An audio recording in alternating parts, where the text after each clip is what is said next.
order our Washoe County Health District meeting for Thursday, August 24th, 2023 p.m. Can we go ahead and have a roll call? Yes. Chair Dare? Here. Vice Chair Reese? Here. Commissioner Garcia? Here. Dr. Dinko? Here. Michael D. Brown? Here. Dr. Clacking? Here. Dr. Novak? Here. And Chair, I'm your recording secretary. We have a quorum. Wonderful. Let it be noted that Ms. Denia is on, our lawyer's on our Zoom, so just feel free to yell real loud if there's some concern you have about what we're doing. So let's go ahead and stand for the Pledge of Allegiance. Ms. Aaron, thanks for filling in. Would you lead us? Absolutely. I pledge allegiance To the flag of the United States of America and to the republic for which it stands, one nation, under God, indivisible, with liberty and justice for all.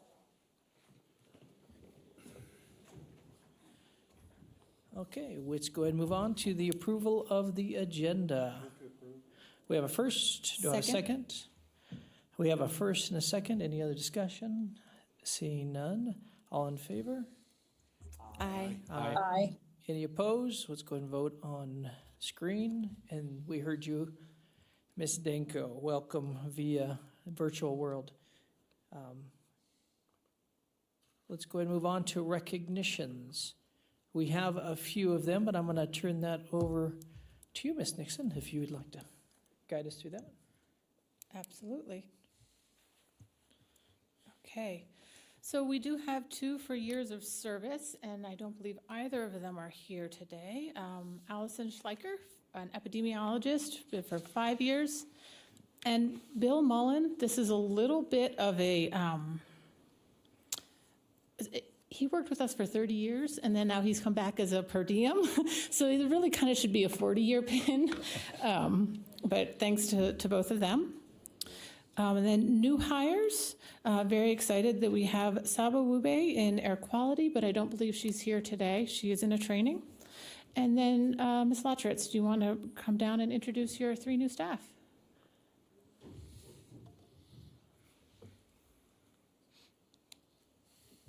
Welcome, welcome.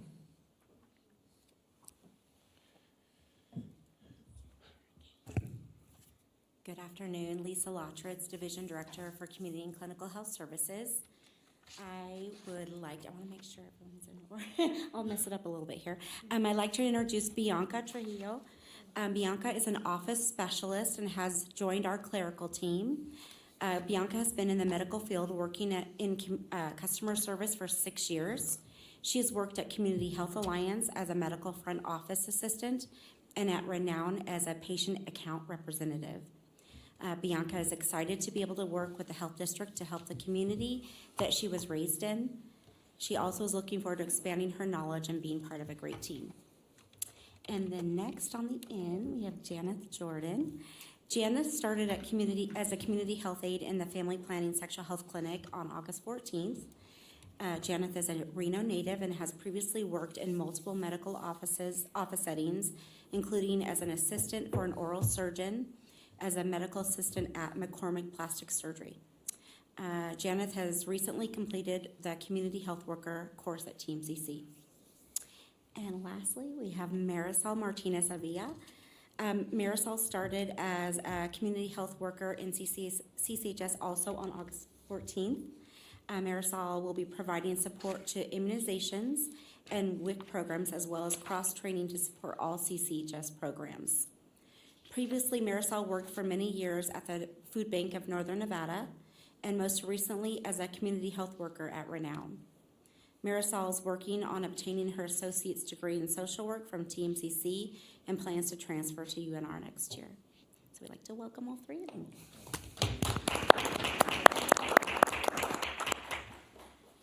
Welcome. Okay, so we have a one promotion to announce. Rachel Cord. She's going to be going from an account clerk 1 to a fiscal compliance officer. Unfortunately, she's going to be doing that over at HSA. It's a great win for them. She is wonderful to work with. We also have some reclassifications. I don't see anyone here for those, but we have a number of staff that were reclassed from an OA2. They actually went to an OA3, and then through Corn Ferry, that position is now an office specialist. So congratulations to them. We have 2 that have gone from a community health aide to a human service specialist, and I do not see either of them in the audience as well. They're all working very, very hard. And then another reclass from Admin Assistant 1 to Admin Assistant 2, and that was for Paula Valentine. So congratulations to all of them. Thank you all.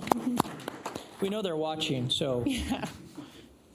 Reassignments, Nick Flory is going from a senior environmental health specialist to an environmental health specialist in EHS. And then we have a few health heroes we'd like to announce.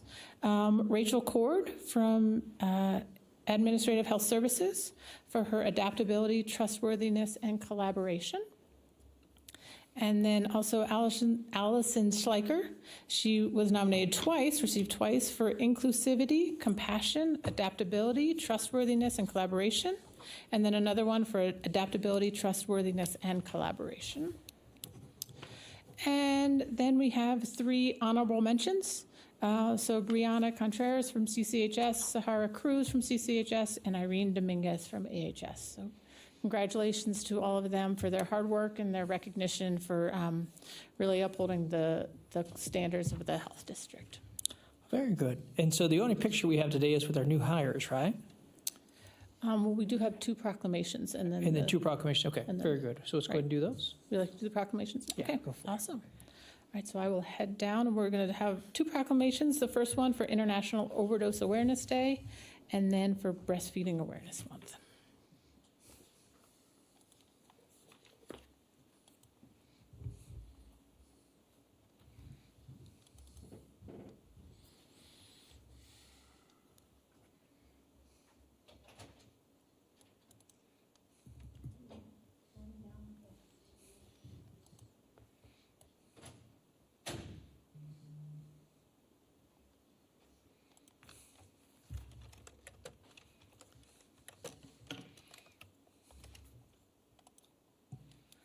All right, so the first proclamation for International Overdose Awareness Day, I'm really happy to read, and then I'd like to introduce our staff to read off, and he actually has the executive director of Join Together Northern Nevada here as well.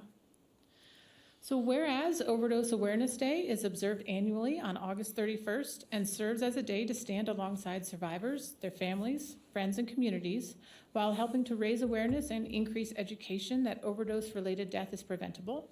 And whereas, in addition to serving as a day of remembrance, Overdose Awareness Day is an opportunity to educate our communities and reduce the stigma of addiction and drug-related death, and to encourage those struggling with addiction to reach out for help. And whereas in 2022, there were 318 overdose deaths in Washoe County and approximately 109,179 overdose deaths in the United States. And whereas help is available and there is support for those that are ready to work towards a physically and emotionally healthy lifestyle. And whereas in Nevada, naloxone can be obtained free of charge and without a prescription. And whereas Washoe County has worked to empower their community in the fight against overdose death, including opioid overdose, by providing resources and support while expanding the availability of life-saving drug naloxone to ensure that anyone can obtain the medication through pharmacies and community organizations. And whereas Washoe County joins organizations around the world in the fight for the families of Washoe County and the future of our county and the nation as we work to end addiction and overdose. Now, therefore, be it resolved that the Washoe County District Board of Health does hereby proclaim August 31st, 2023 as International Overdose Awareness Day. Thank you. I'd like to introduce Joe Dibble. Hi, my name is Joe Dibble, for the record, with the Injury Prevention Program here at the Washoe County Health District. International Overdose Awareness Day is the world's largest annual campaign to end overdose.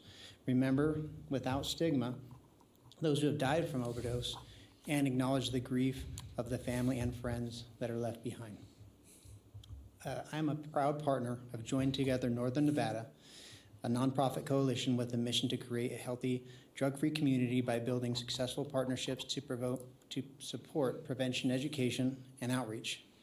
Ann Elizabeth Northam is the executive director. She's a certified prevention specialist and native Nevadan who is passionate about serving Washoe County and moving the needle in regard to substance misuse here in our community.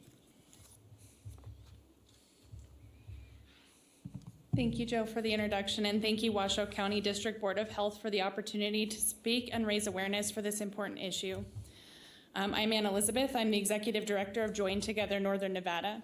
By the time I finish speaking and we finish this process here, someone's daughter, brother, uncle, or friend will have passed from overdose in the United States. So I want us to take just a breath to think about those people. One of the reasons that Overdose Awareness Day and proclamations like ours are so meaningful is that they represent the continuum of care in which we view individuals with acceptance, collectively grieve, and discuss paths of hope through prevention initiatives. Recovery and prevention walk alongside one another in a model that creates hope for the future, a better tomorrow for our children. Prevention has the power not only to alter the lives of those impacted by it today, but generations to follow. Working together, we can make a difference. Thank you for recognizing the power of awareness and coming alongside our community to look toward a future in which no one suffers from addiction, in which we are there for our neighbors, in which no one is taken from us due to overdose death. The International Overdose Awareness Day organization has selected the slogan, "Time to remember, time to act," which perfectly captures the purpose of the day. We look forward to seeing you at Overdose Awareness Day 2023 for Washoe County at Teglia's Paradise Park from 2 p.m. to 6 p.m. That's this coming Saturday, and I hope to see all of you there. Thank you. Thank you. Hold on a second, just in case anybody has any questions. I know that Dr. Danko and myself serve on the board, and so this is a great effort. Without question, you do a lot of work. We have a lot of volunteers to step up. But any questions or thoughts or anything? Obviously, we all see the value of it. So thank you so much. Dr. Danko, would you like to share anything?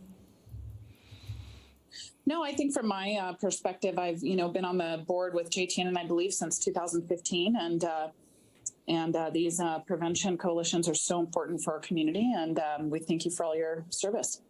And Joe, thank you for stepping up as well. So thank you so much. Thank you. Don't go no far. We're going to take a good picture. Chair, we have to take action on that.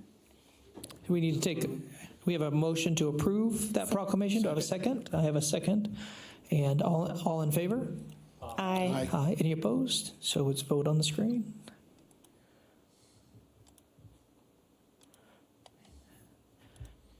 Dr. Danko, I don't want to assume your vote, but do you want to say aye? Yes. Aye. I think you already did, but thank you. Okay, that passes unanimously.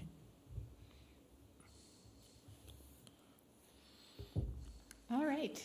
Our next proclamation, I'm very happy to stand here with Ms. Kelly Goatley Seals. This proclamation is for Breastfeeding Awareness Month, and I'd like to read this for you.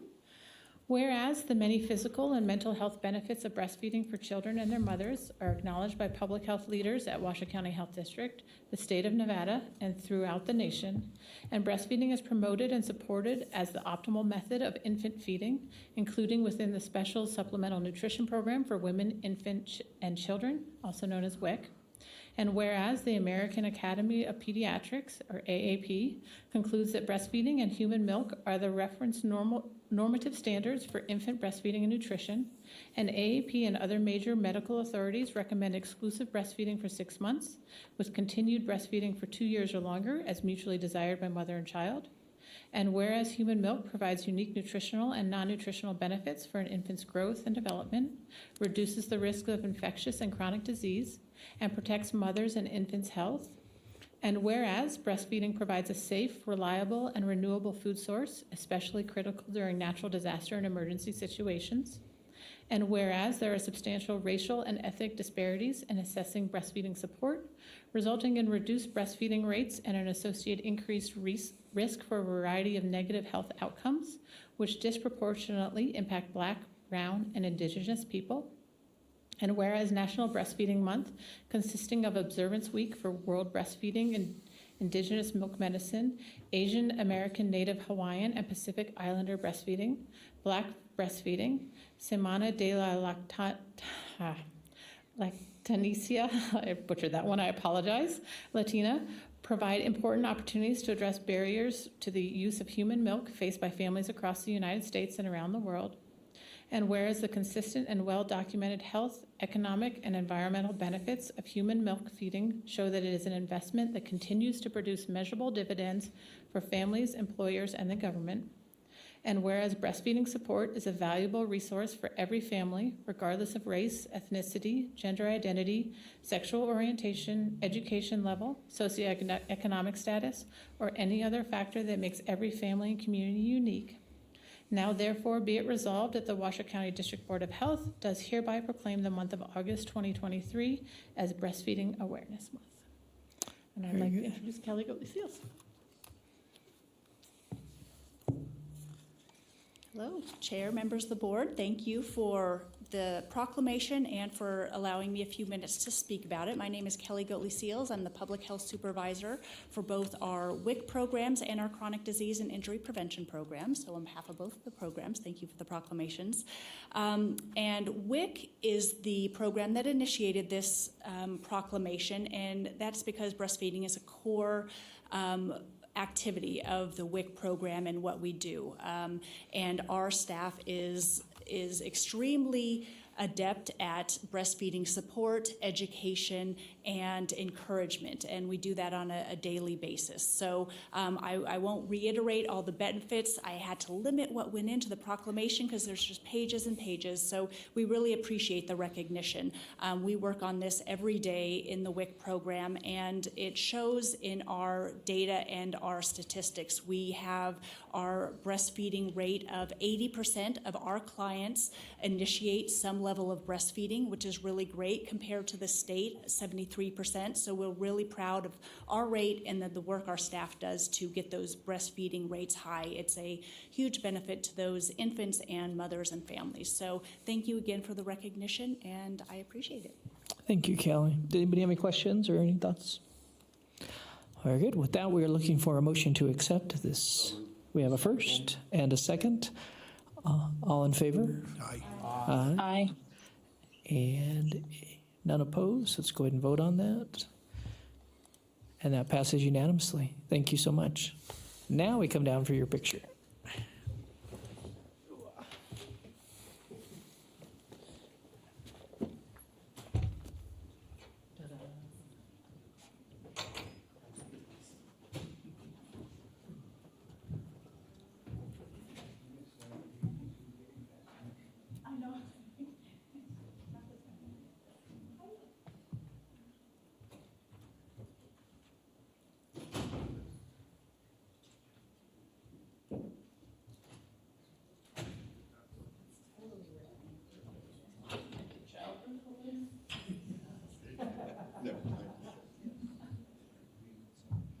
That was the first test today. Hopefully it's last. So, come on.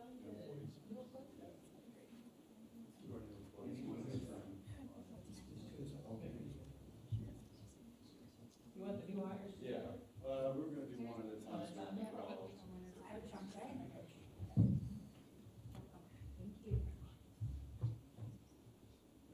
Three, two, one. Can we make key change on these? She got dressed up for this whole thing too. Here we go. 3, 2, 1. You'll notice the new badges. All our Northern. Quite the accomplishment. All right, 3, 2, 1. Got it. Things nobody realizes. Well, ours has the county money, so. So you're old school. For a limited time, yeah. Another 2 weeks.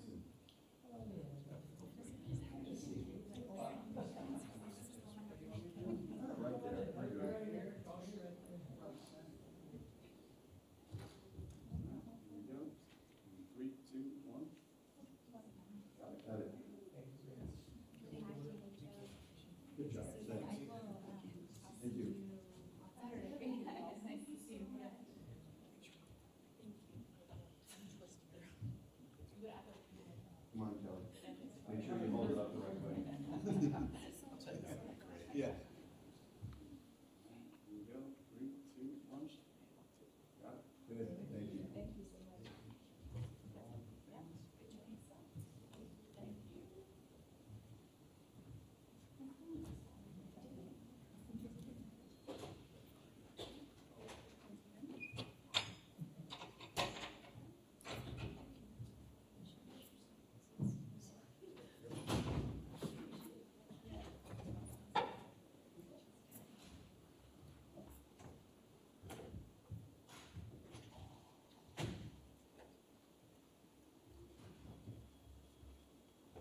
do a background, Secret Service background check.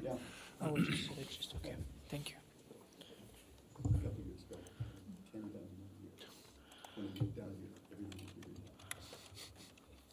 Okay, we're on to public comment. Would you go ahead and read all the things that need to be read? Yes, Chair. Action may not be taken on any matter raised during this public comment period until the matter is specifically listed on an agenda as an action item. All public comment is limited to 3 minutes per person. The meeting will be held in the Washoe County Commission chambers and via Zoom. The members of the public may submit public comment by either attending the meeting in person, attending the meeting via teleconference, attending by telephone only. Please log into Zoom meeting via the above link and utilize the raise hand feature during any public comment period. To provide public comment via telephone only, press *9 and *6 to mute and unmute. Requests for public comments via Zoom must be submitted to Ms. Valdespin at svaldespin@washoecounty.gov no later than 4 p.m. on Wednesday, August 23rd, 2023. Reasonable efforts will be made to hear all public comment during the meeting. In this, the Zoom option will require a computer with audio and video capabilities. And Chair, we have no registered public comment. Wonderful. I should make sure online there's nobody. Very good. Okay, let's go ahead and continue on to consent item number 7. Does anybody want to pull a consent item, or do I have a motion? So moved. Oh, wait, hold on. I do have an item I need to pull. No problem. You have the floor. I'm sorry? 7B1. 7B1. Okay. Hey, sorry. We try to stop when we need to, though. There's no problem to slow down on this. So let's go ahead and go to, do you want me to go ahead and pass the motion, since there's a motion on the floor for everything but 7B1, and we'll come back to that? Okay, so I have a first for everything minus 7B1. Do you agree to that in their motion? Okay, do I have a second? Second. All in favor? Aye. Aye. Any opposed? Aye. Okay, vote on that if you would mind. And that passed unanimously from my understanding. So let's go ahead and pull 7B1. And so 7B1, Thank you, or Mr. Chairman. 7BI, I should say. Yeah. The 7BI, budget my apologies. amendments in your local agreement. Yes, so with respect to this item, I would like to disclose that I'm employed by the University of Nevada. However, I have no oversight over their general budget or this department, so I will be voting on this item. Okay, very good.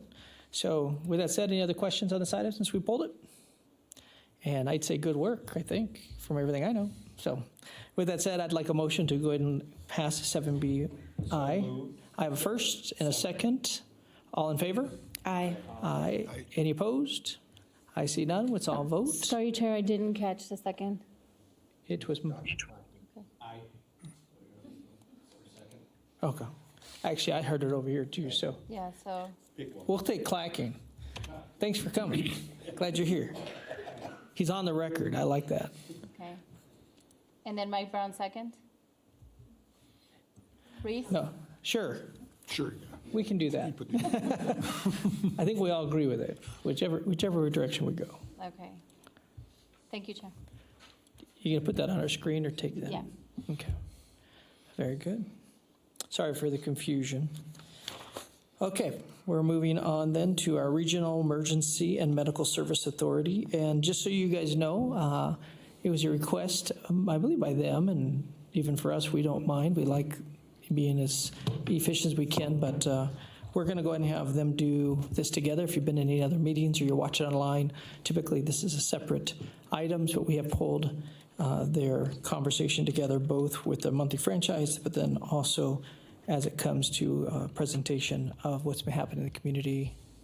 I don't know the official name of it, but yeah, so. Thank you, Mr. Chairman. Members of the board, Adam Hines, Chief Operating Officer, REMSA Health. As Mr. Chairman indicated, to be considerate of your time, we ask that our public relations report as well as our operation report be consolidated. In addition, you're going to see that our franchise compliance report kind of had a makeover.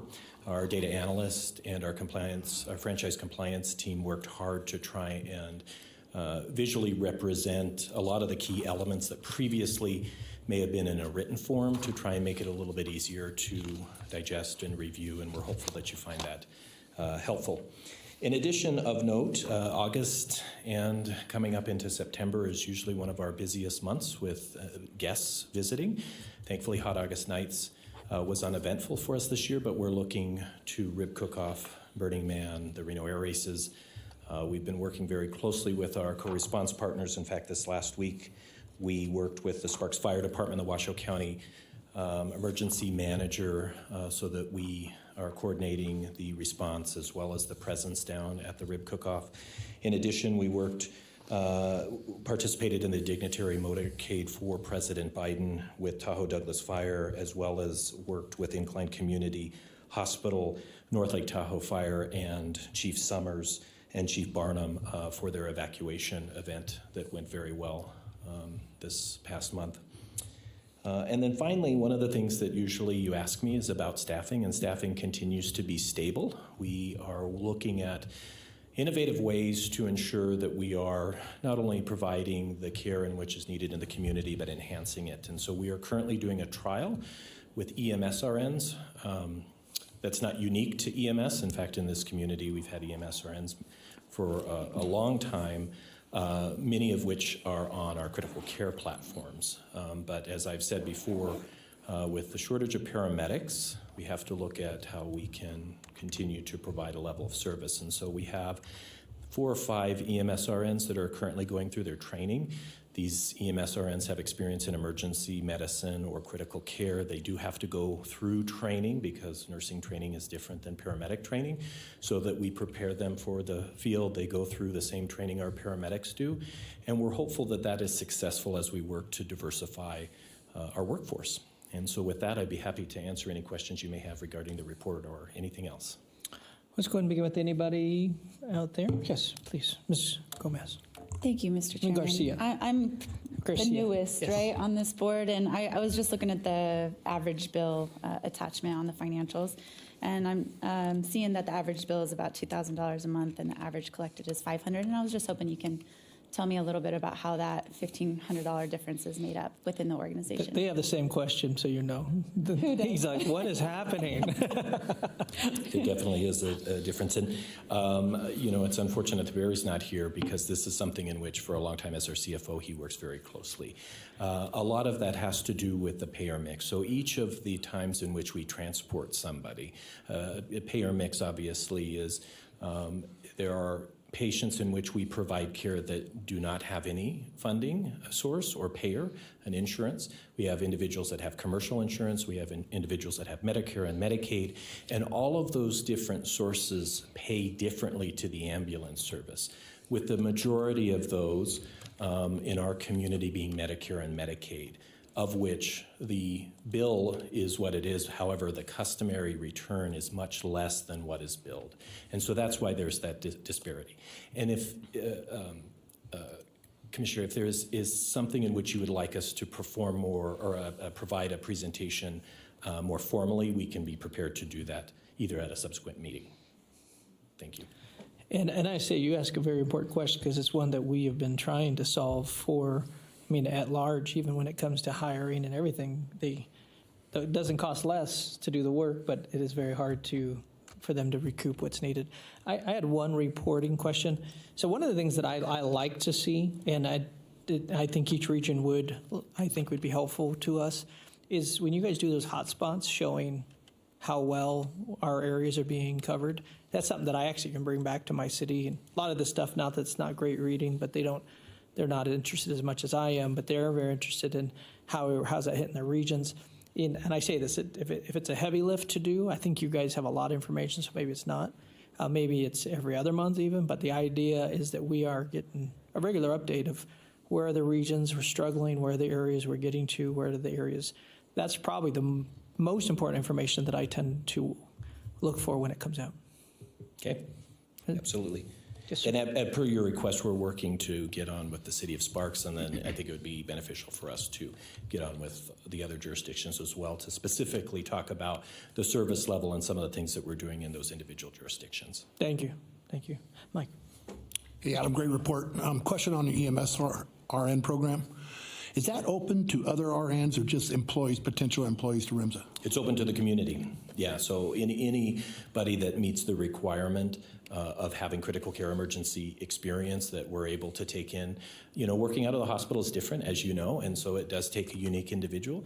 But those individuals that have come, in fact, we have 2 individuals that previously worked with us. They went to nursing school. They were EMTs or dispatchers. They went to nursing school, they got experience, and then they came back to the organization or are working as EMS RNs. And we found it to be great, very fulfilling for those individuals that want to work in pre-hospital or out-of-hospital care. And then again, it just opens up another avenue for us to look to recruit talent to our organization. So it is open. Very good. Any questions? Thoughts? Oh, very good. I know this is one that we are looking, do you want to finish? Is that it all? Is that the other piece of it too? Sure, that's it. Yes. I kind of want to bring up kind of not a good subject, but on our customer survey report, it seems to be slipping again. We were doing really good kind of recouping, and now you look at our overall scores and we're not even making the national benchmark. Yeah, this is something in which we've had many conversations within the organization at trying to get the N up. And so in this particular report, there are 104 patients that have replied. In addition, increased diversity.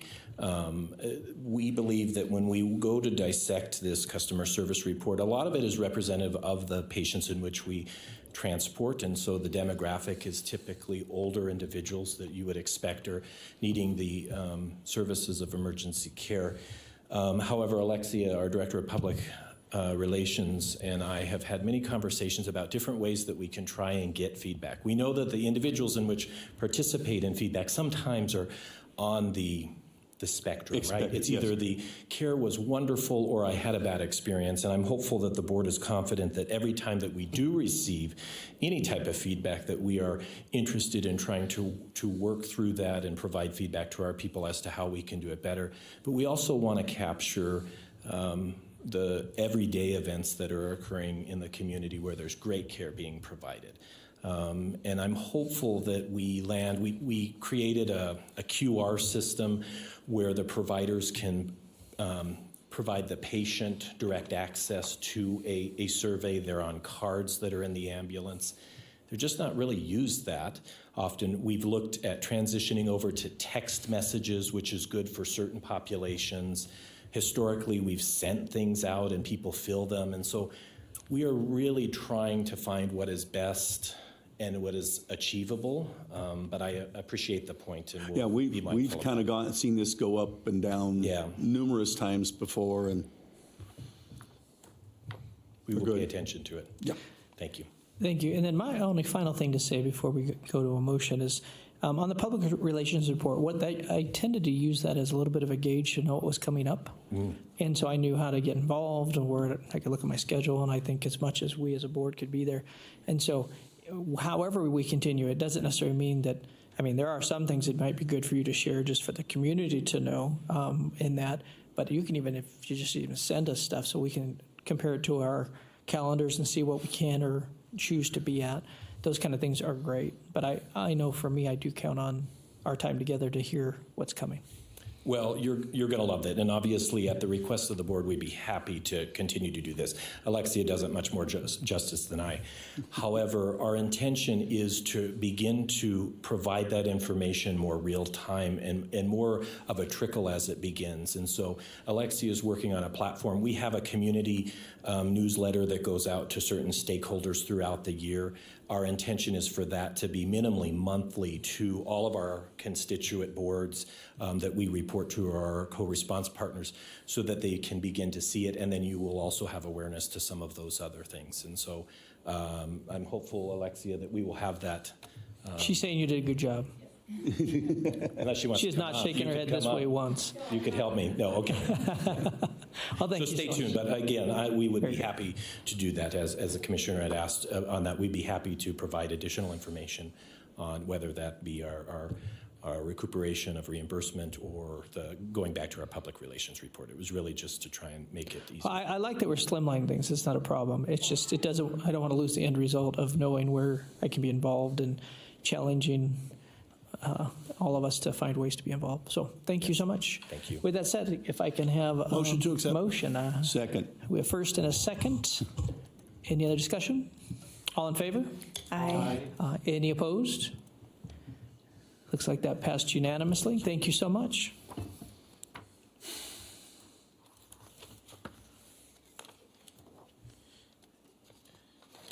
Vice Chair, if I could get your vote, please. Oh, I did put. It's frozen.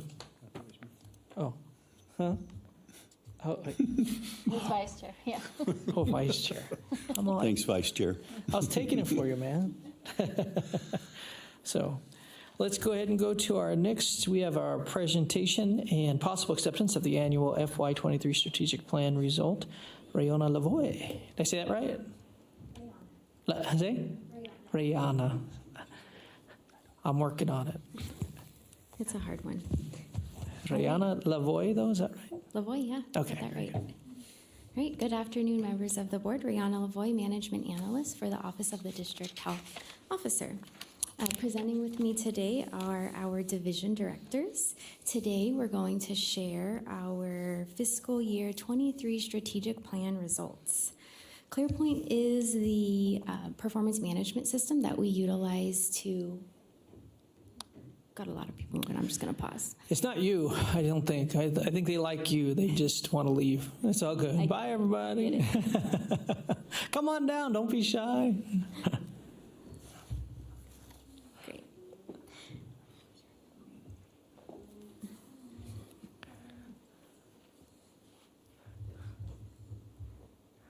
Come on, Julia. Everybody else has moved. So ClearPoint is our performance management system that we use to track our performance metrics from our strategic plan.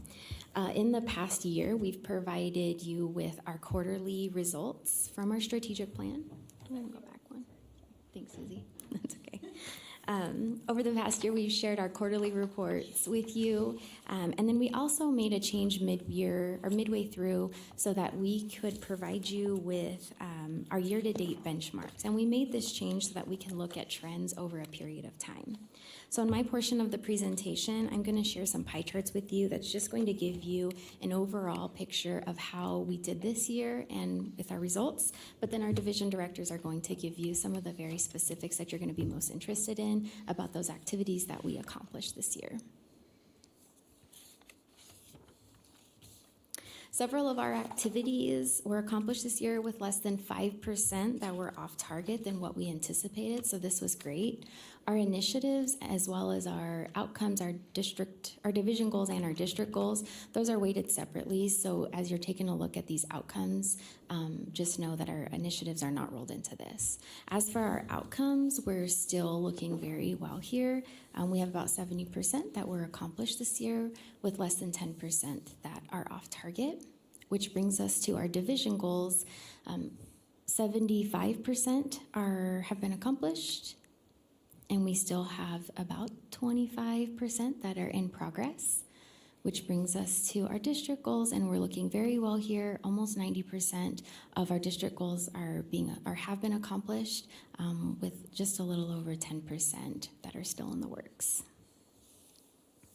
Before I pass it on to Jack to talk about our administrative health services, I'd like to thank Chair Dare for his recommendation on including our challenges in this report, as well as your commitment to helping us through those challenges. I look forward to hearing everything that they have to present to you guys. So with that, Jack, do you want to present AHS?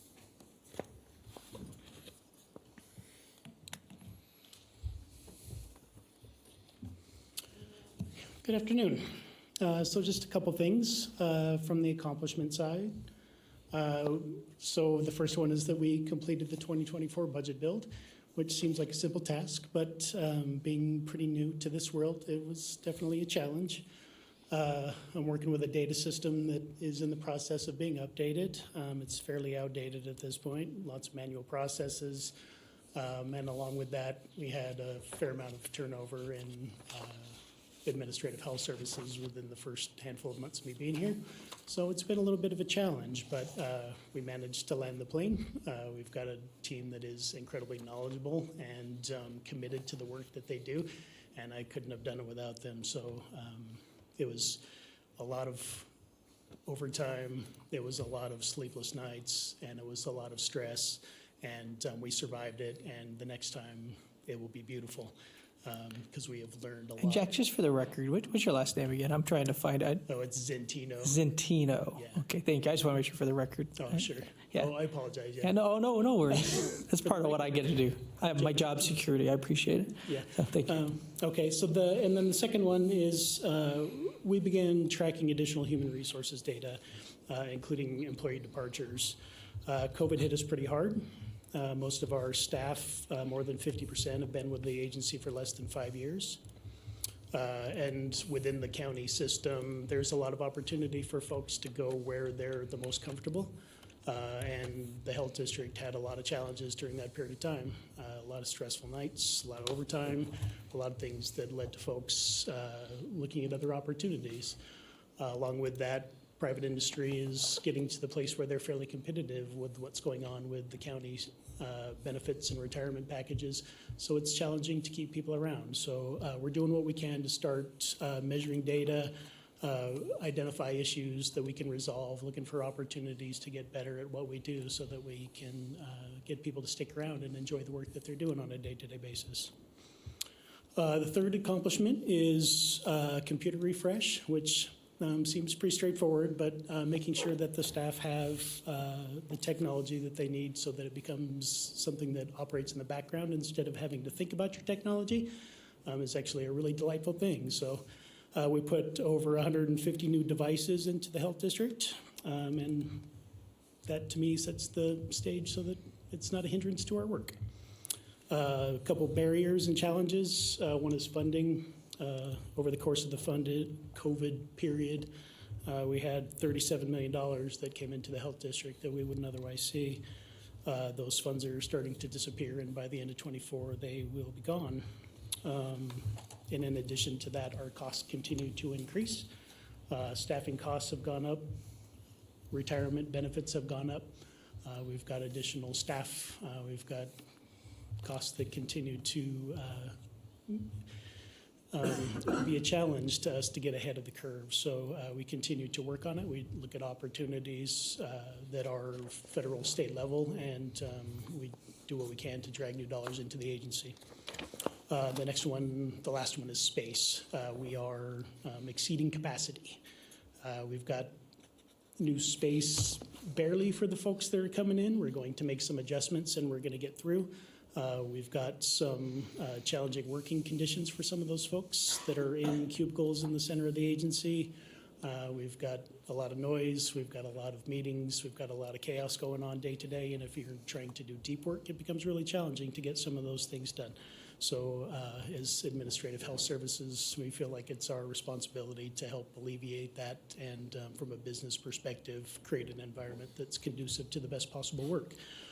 So we're working with the county folks on the Ninth Street Master Plan. We're doing what we can to identify additional space, and as the opportunities present themselves, we will have a larger footprint. So that's what I have, unless you guys have questions. Any questions on what was presented? Thank you very much. Thank you. I appreciate putting the challenges in there and the accomplishments.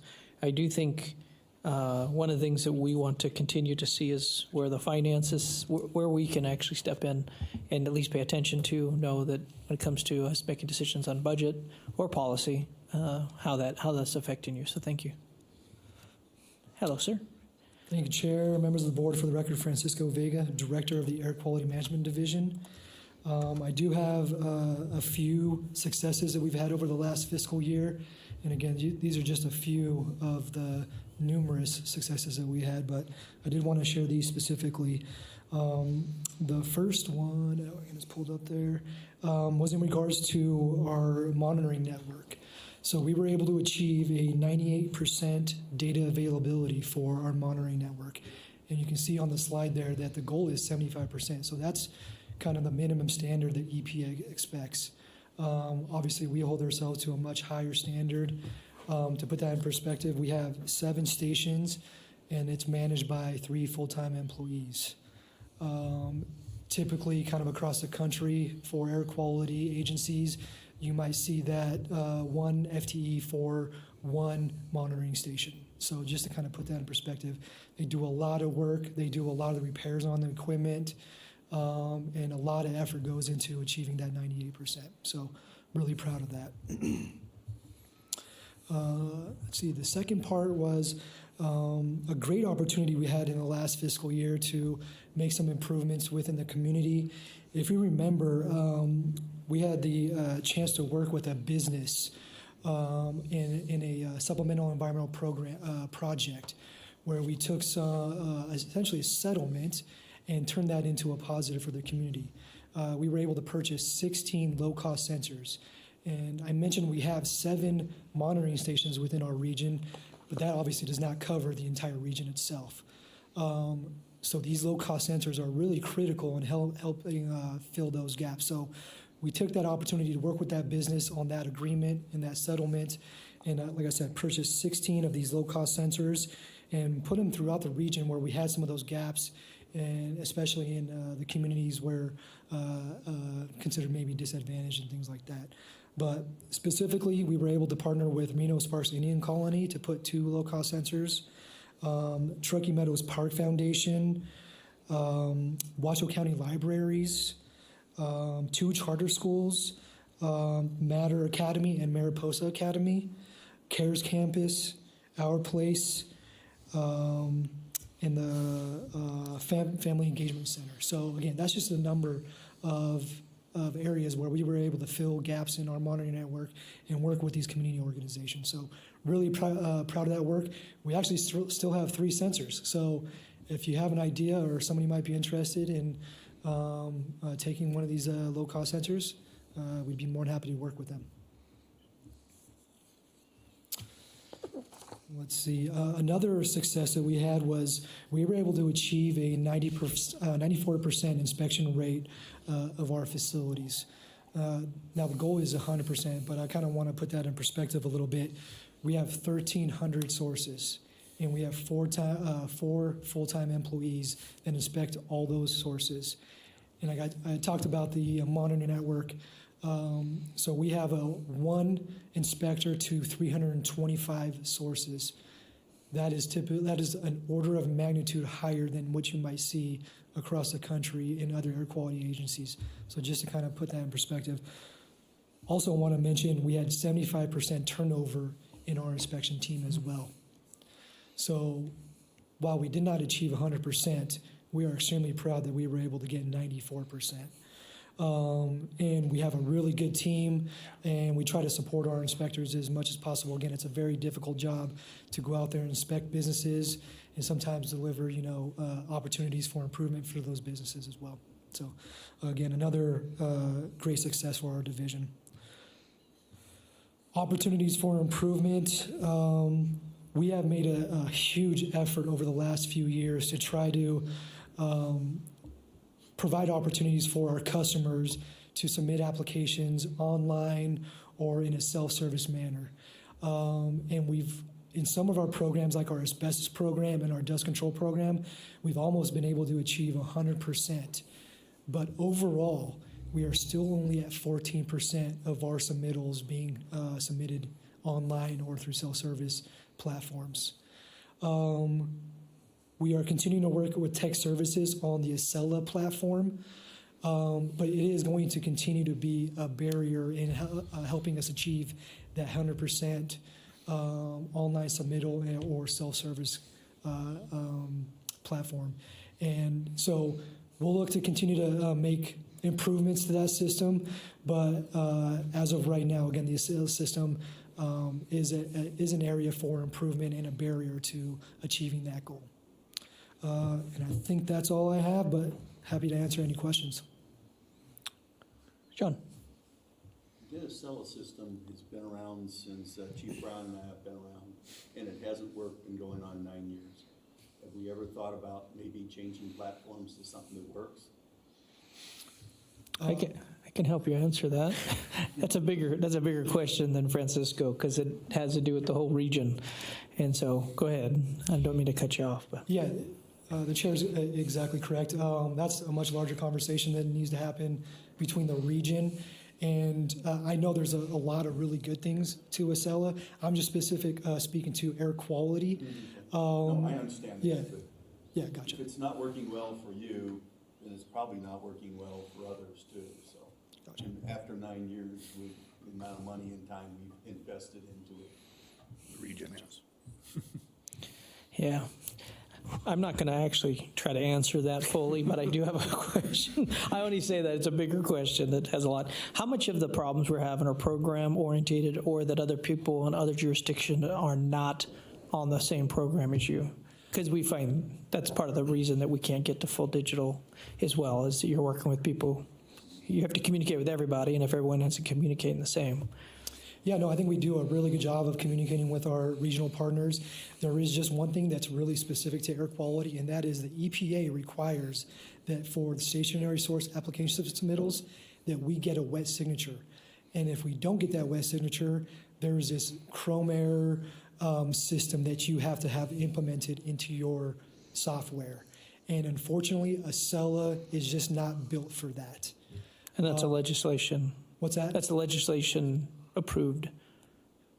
The Chrome Air. The wet signature. Wet signature is an EPA federal requirement. That's what I thought, okay. Yeah, correct.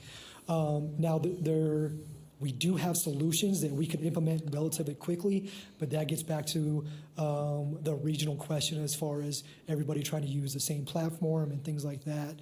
Again, but specifically to air quality, we have this unique requirement that we have to meet EPA requirements, and Acella just does not fit those needs. Interesting. I think, and I say this in closing to that conversation, I think one of the things we want to look at as we walk through every division that we do as a health board, and we're talking about doing that, this is one of the questions. Yes.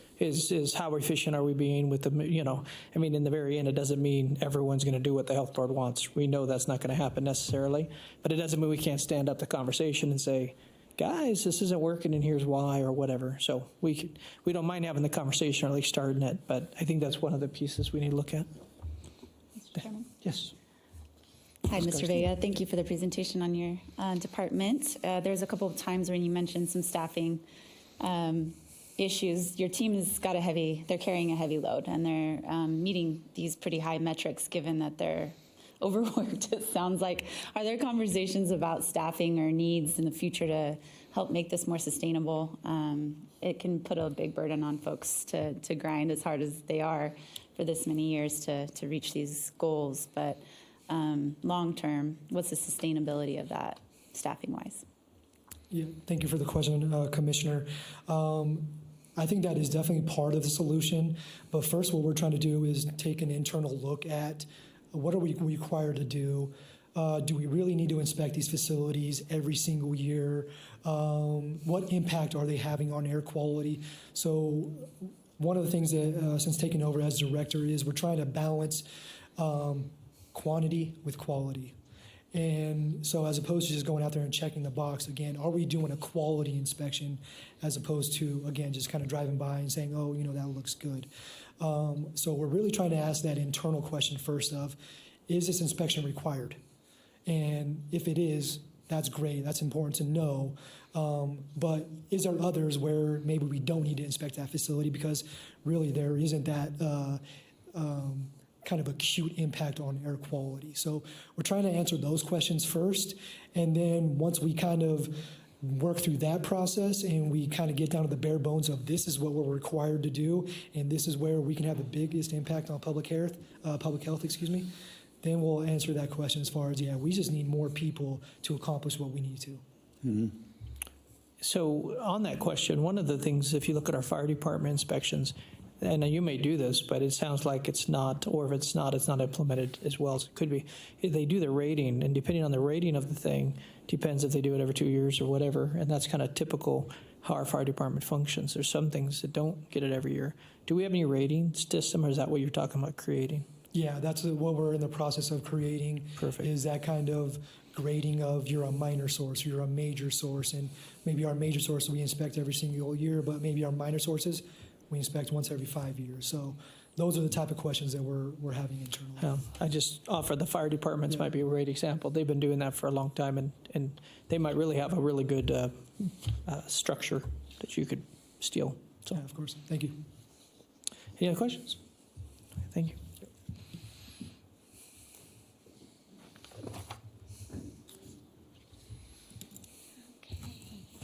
Lisa Lotritz, Division Director for Community and Clinical Health Services. What am I doing wrong?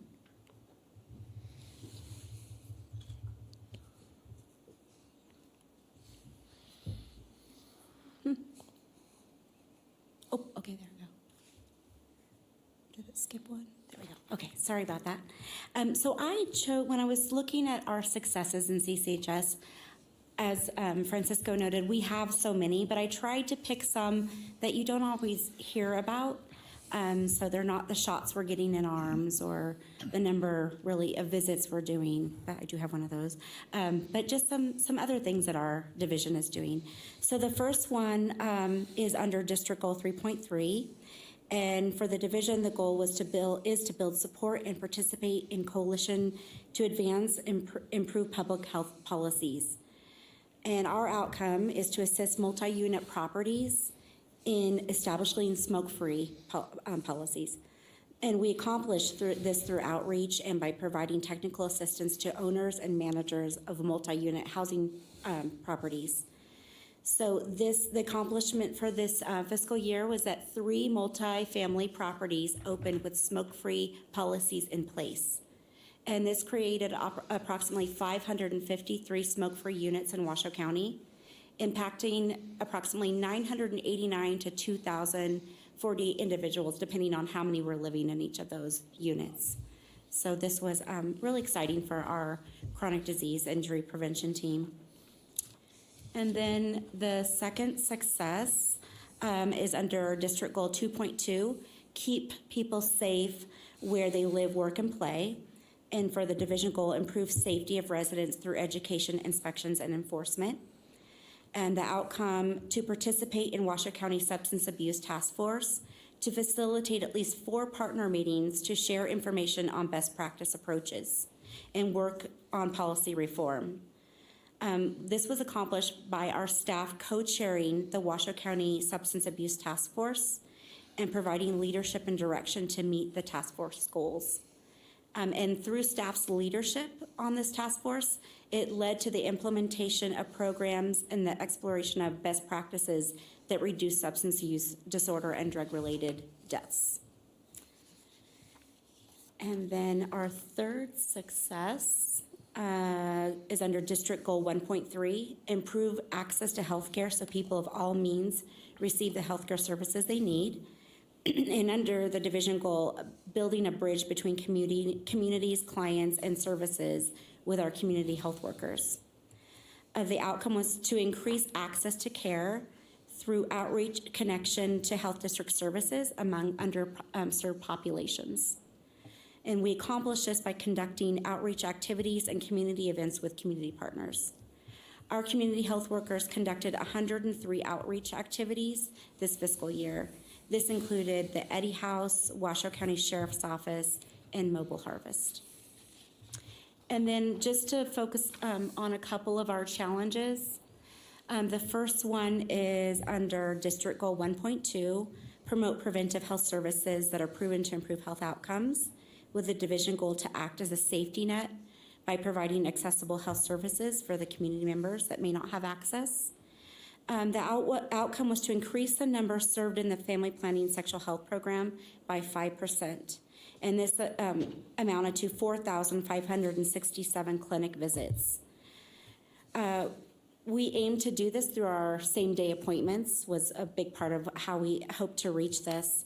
We ended up with 4,030 visits this fiscal year. And what happened was that due to the initial loss of our Title X funding in March of 2022, we were that same day we were planning to interview nurse practitioners, and we had to halt that interview process. So we were impacted with the loss of a nurse practitioner and the loss of a community health aide for much of the fiscal year, which it impacted how many clients we could serve. Once the positions were reinstated, which takes so much time, and funding sources were secured, it allowed for those walk-in appointments to be reinstituted back every 5 days a week. We could do that again. And we're averaging 40% of our total visits as walk-ins now. And then another challenge is under District Goal 1.2, Division Goal 1.2.1. The outcome is to measure average WIC participation numbers as compared to previous fiscal years and state participation trends.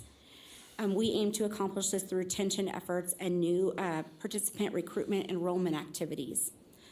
Although our WIC continues to stay in line with state participation trends, the challenge has been to keep WIC participation numbers up. And retention efforts, we're going to continue with those. We're going to expand our retention efforts.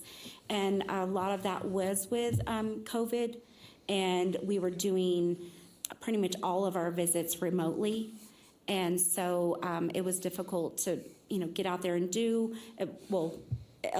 getting people to follow up for appointments and just no-shows were, I think, more these last couple of years. So as of August 9th, we're bringing a lot of our clients back in for in-person visits. But I guess it's a success and a challenge. Through COVID, we learned people like to do some of those visits remotely. So we're going to do a hybrid system where they can, but we still need to collect certain information. So we'll see more people in the office, but they will have the opportunity to do those visits remotely. But again, we'll have more contact with people and the ability to increase our retention for the program. And that's all I have, but I'm happy to answer any questions. Very good. Any questions? Ms. Garcia. I just wanted to say thank you. I've told you this, I think, in email or in person, but your community health workers' presence at the community at so many different events has been wonderful. I've been hearing from folks that have worked with your team to schedule. They say that you're easy to work with, you're accessible, and I just really appreciate your ongoing presence at these important community outreach events. So thank you. Thank you. The one thing that I think that I appreciate that we're doing hybrid, because I do think people change their habits. And I think the hard thing, though, is I do think it's probably good to continue to push for them to come in. I think we can do a better job serving them at the more people. I'd say that maybe, you might get, care right there at home, which is probably great for a few, or the ones that like that. But if they can come in, we probably can serve more. So it might be good to continue communication or whatever we can draw them into, because new habits, we see it across the board. There's businesses and everyone suffering from the new habits people formed of takeout or whatever. So yeah, and the one thing that was established is they have to have weight, height, and hemoglobin done. So that, you can't do that remotely. So that does bring them back in. Some kids, they have the benefit of having a primary care provider. So if they say, I was at my doctor last week and I got all that done, then we can take that information. But like you said, putting eyes on these babies and being that interaction is so important. Mm-hmm. So that will help us, because we have to have that information. Oh, good job. Very good. Thank you so much. Thank you.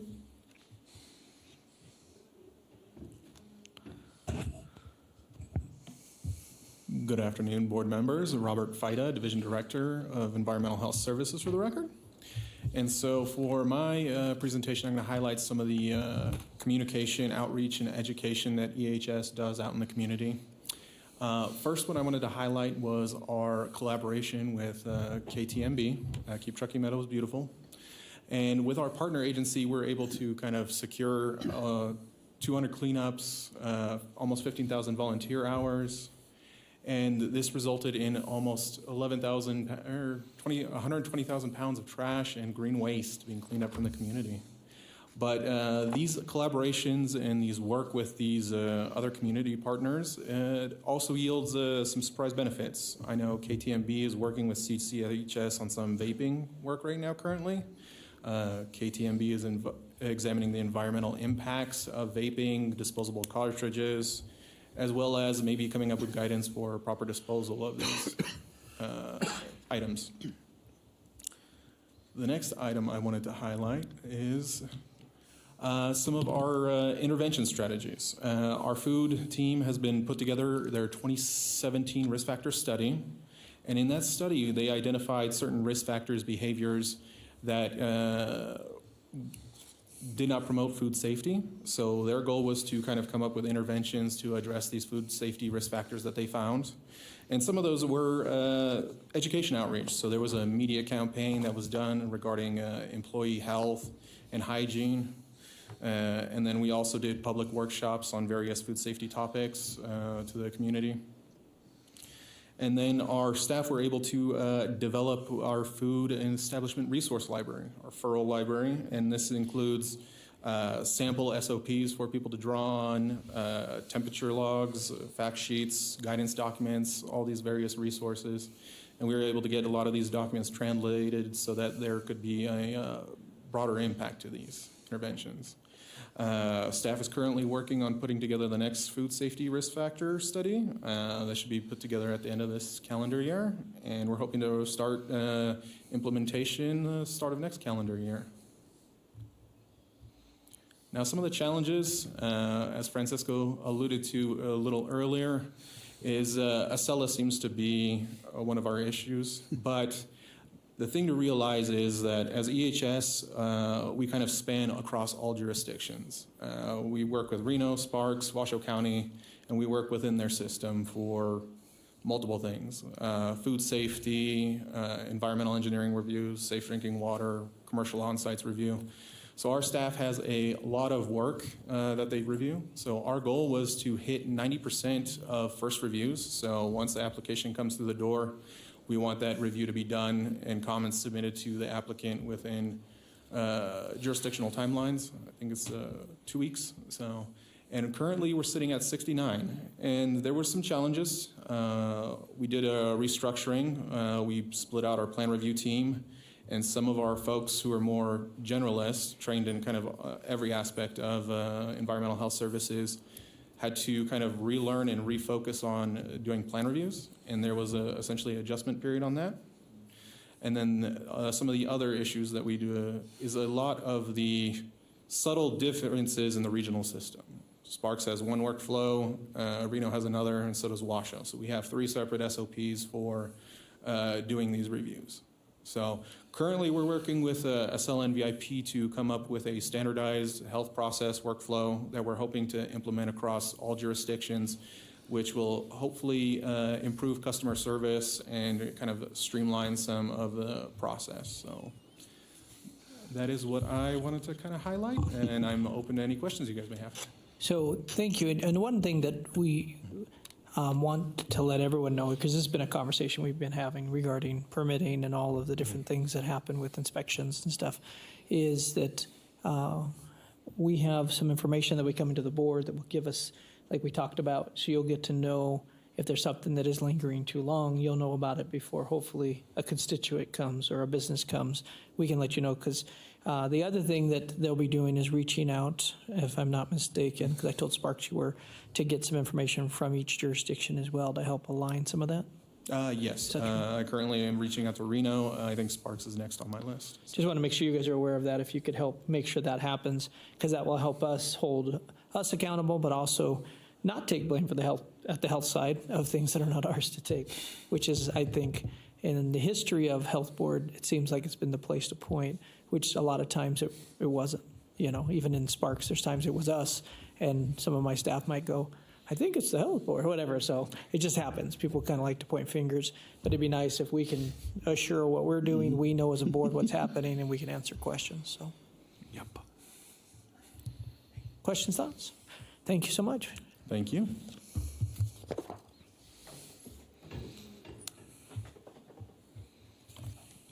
Good afternoon, Mr. Chairman, members of the board. For the record, Nancy Dow, Division Director of Epidemiology and Public Health Preparedness. So for some of the successes to highlight in EPHP in fiscal year 23, I do want to highlight where our outcome is that 90% of our COVID cases would be having race, gender, and ethnicity measured for data completeness. And then our initiative is to complete confirmation identification of verified COVID-19 cases. So we've really accomplished this very well in fiscal year 23. And since the beginning of our first COVID case, the COVID-19 disease investigation team worked really hard to investigate all the cases that were reported while ensuring really great data completion. Our team has successfully tracked and documented race ethnicity for 98% of COVID-19 cases reported to date and 100% for gender. So making Washoe County one of the highest ranking epidemiology programs in the country for data completeness. And having great data completeness is really important for both internal and external partners.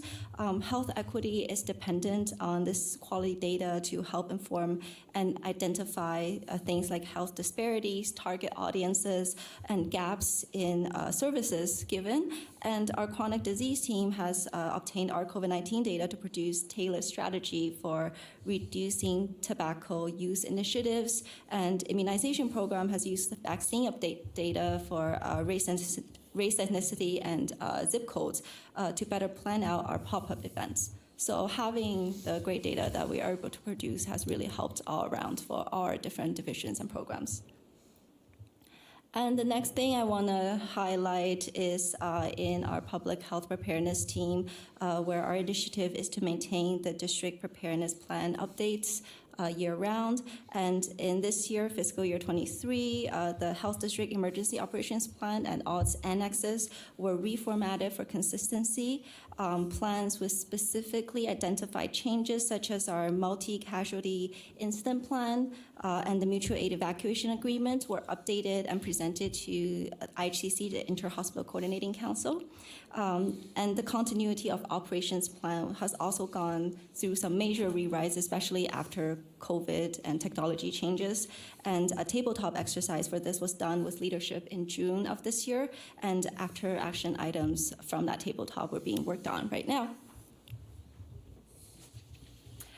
Some of the challenges to note that we're facing, one is in our disease investigating for general epi. So although 99% of our reported cases were able to be followed up within 1 week of reporting, only 78% of the cases were followed up for the same day the report was received. And this challenge is really due to just workforce capacity.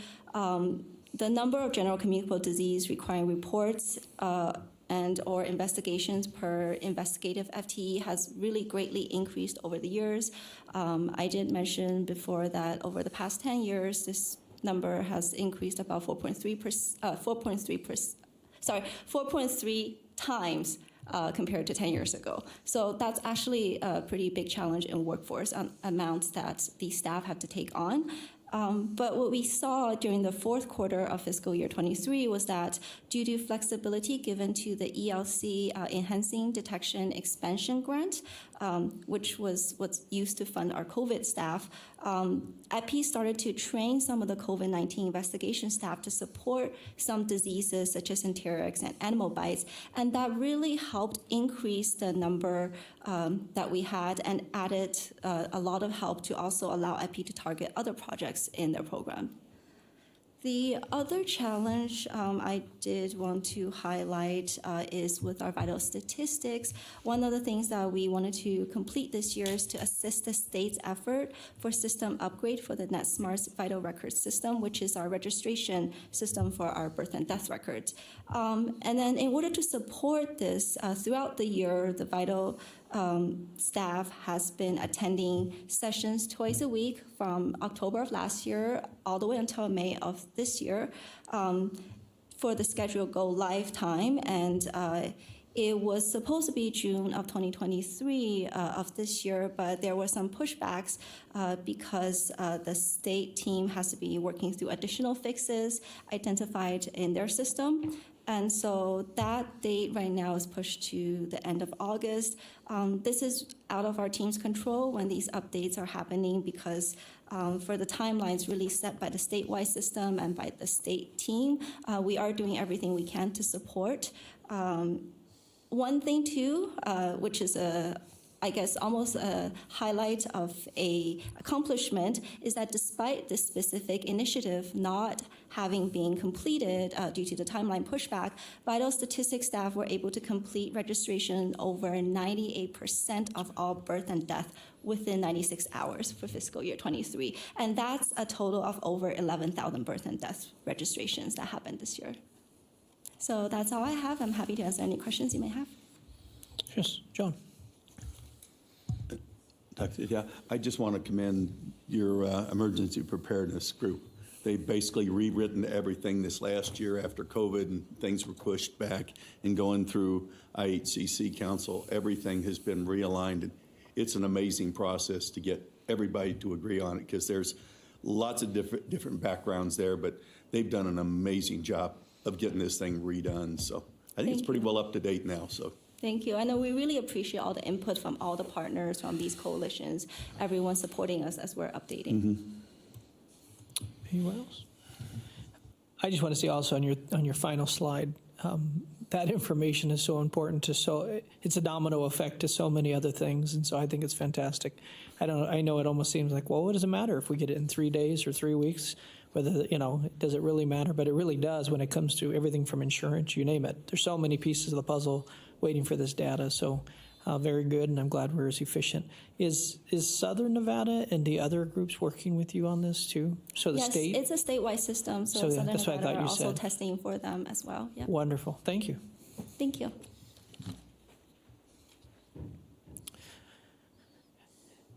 Is it Mrs. Julia Ratty's turn? Hi. So I'm sorry, excuse me. This is Dana Reed. I believe this was an action item number 9 for acceptance of the strategic plan. Thank you, Ms. Reed. We're not quite finished. Oh, I'm sorry. I know it's been going on a long time. No, it's. I was looking at the next item where Ms. Ratty was up. So thank you. I'm sorry. And I'm probably confusing. Hello, everybody. Julia Ratty, Director of Programs and Projects, for the record. Today, pinch hitting for Kevin, our District Health Officer, on the Office of the District Health Officer's report on this part of it. And so wanted to highlight a couple of successes. We're not a division. We're a team that works in the Office of the District Health Officer, but we also have our projects and outcomes and initiatives that we're working on. So we wanted to highlight a few of those for you. Some of these you've already heard about. The big one being, of course, our top legislative priority was SB 118. That was to create the public health fund so that local health districts would finally benefit from some state dollars. And of course, that was a huge win with the $15 million statewide and 2.4 for Washoe County Health District. So we're just taking one more minute to celebrate that and be thankful for that legislative victory. Simultaneously, SB 172 was a big and important win that authorizes a minor to give consent for contraception and STD treatment. That's a very important thing for some of our services that come out of CCHS. So some big legislative wins this session. Thank you all for your help and support on that. The next one that we wanted to talk about, and I'm not going to spend too much time talking about it because you're going to hear directly from the source, but it was a big lift, is a big lift to change the name of an organization like a health district. And so I will just say that it's on track, and Scott's going to tell you a whole lot more about that, but we do consider that a big success coming out of ODHO. The other piece that I wanted to highlight, and I'm glad that I'm here and able to do this with Rihanna sitting by my side, because we passed the Community Health Improvement Plan, and she was not able to be here for that, but she did all the work. So we had quite a large amount of community engagement. 500 individuals provided direct input to the plan. 34 organizations are now engaged in leading CHIP initiatives, those collaborative CHIP initiatives in year 1. Our goal was to have 60% of them underway, and we are at 85% right now that have kicked off and are underway. And so those collaborative community initiatives are important work for the health district, but important work for the community as a whole. And then one more, you may all recall at our last November retreat, we presented the health equity organizational capacity assessment and plan that we were going to create to strengthen our own organization's effort around diversity, equity, and inclusion, cultural competency, and health equity. In this case, we have kicked off a number of efforts. We have done diversity, equity, and inclusion and cultural competency training for the staff. There have been some significant public health information campaigns that the communications team has led, dramatic increase in Spanish language presence in media, Facebook, a number of different places, all of the new partnerships in the CHIP, but many of those had a health equity focus where we're working with partners that we haven't traditionally worked with, some of our partners that we have worked with for a long time. The community outreach activities that I think were alluded to earlier with the community health workers, but also our community organizers, and then some collaboration with divisions on some of their targeted activities, an example being the Purple Air sensor project that Francisco was talking about earlier, where we got to collaborate with their team on that. So lots going on in this space, and in that plan, over 95% of the initiatives identified in the first year are underway. So we're excited. That was pretty much a 0 to 100 full build out work, and pretty excited about that.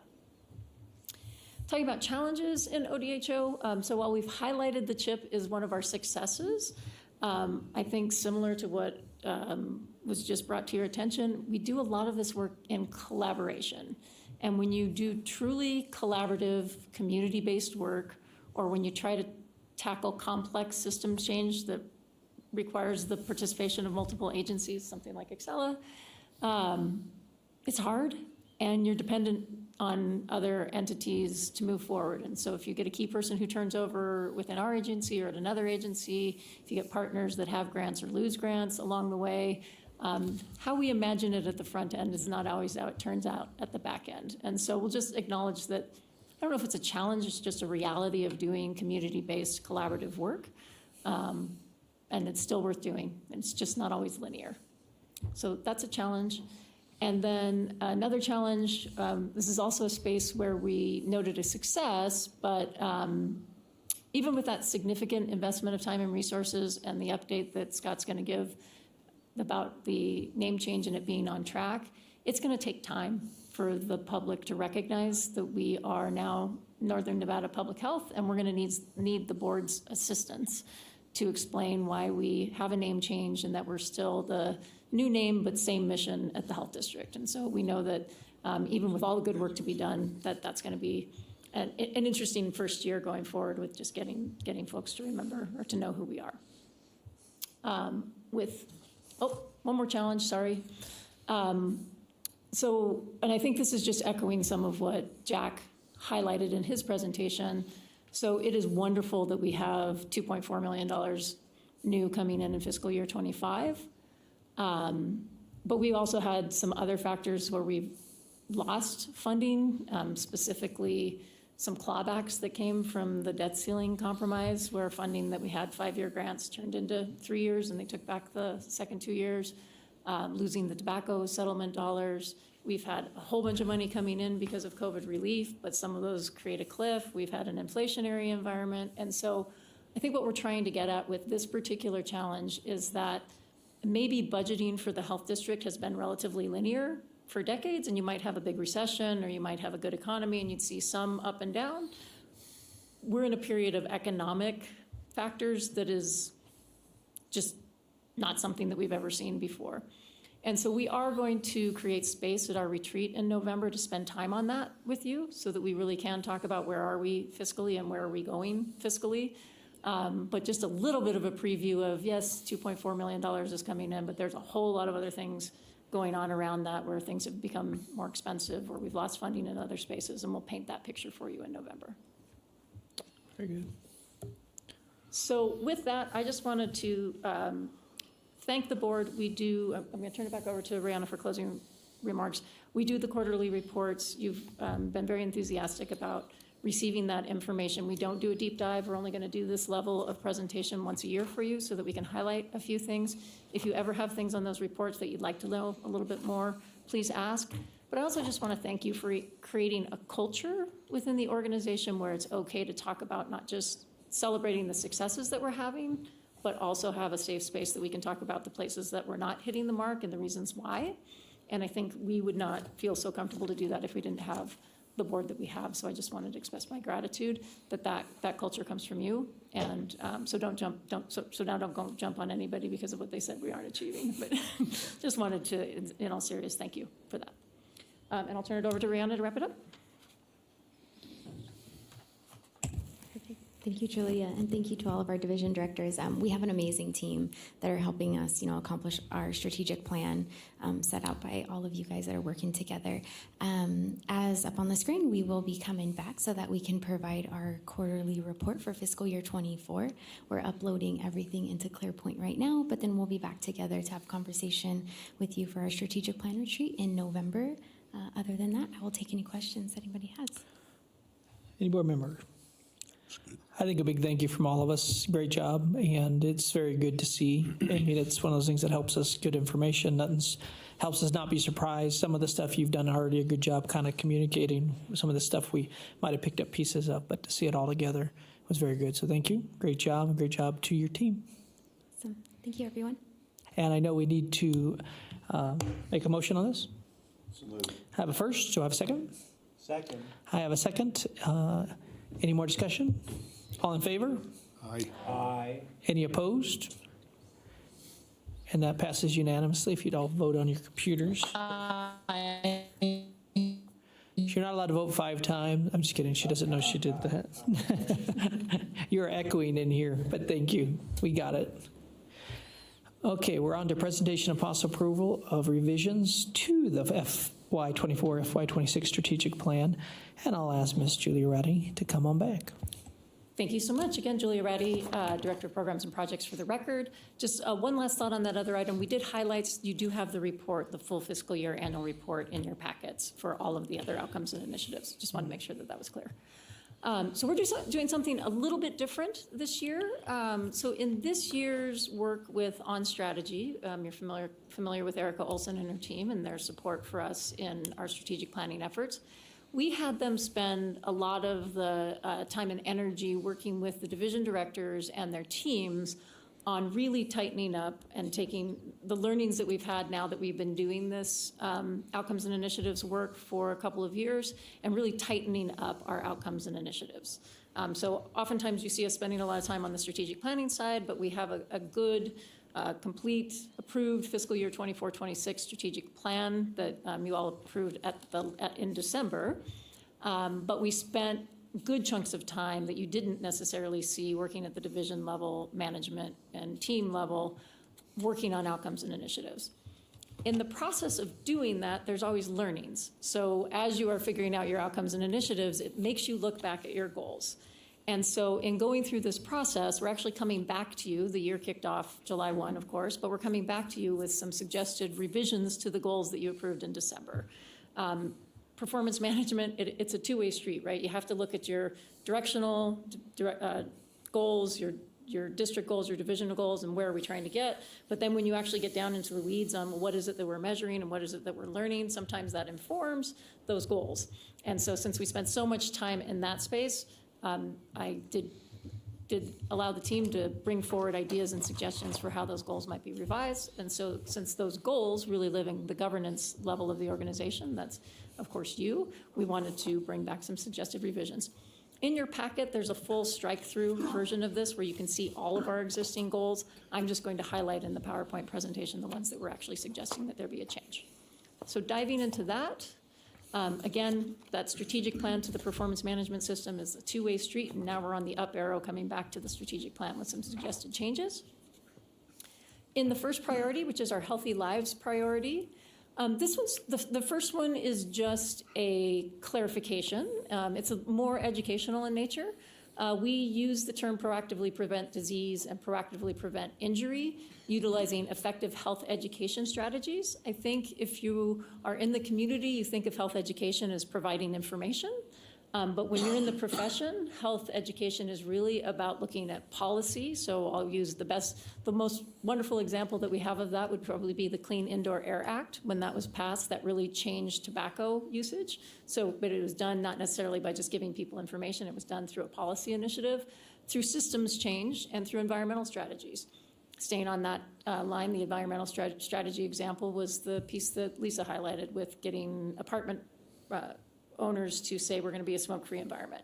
And so we just wanted to make it clear for all of our readers that health education is not just handing out pamphlets and telling people not to smoke, but it is really working across policy systems and environmental strategies. So really just a clarification there. The big one, where the big changes in the goals on this one, is that since the plan was approved, the COVID emergency ended. And we had an entire section within our strategic plan that was dedicated to COVID, and don't believe that that makes sense anymore. COVID has become, like many of the other diseases that our wonderful EPI team tracks and investigates and does all those things. And so we're just blending that work into the places in the plan where COVID, where the other diseases live, COVID will now live there. So there's that whole District 1.4 and all of its associated outcomes and initiatives move, or they become absorbed in other places in the plan, if you will, if that makes sense. On priority area 2, this was an area where we actually spent quite a bit of time working with our air quality management division.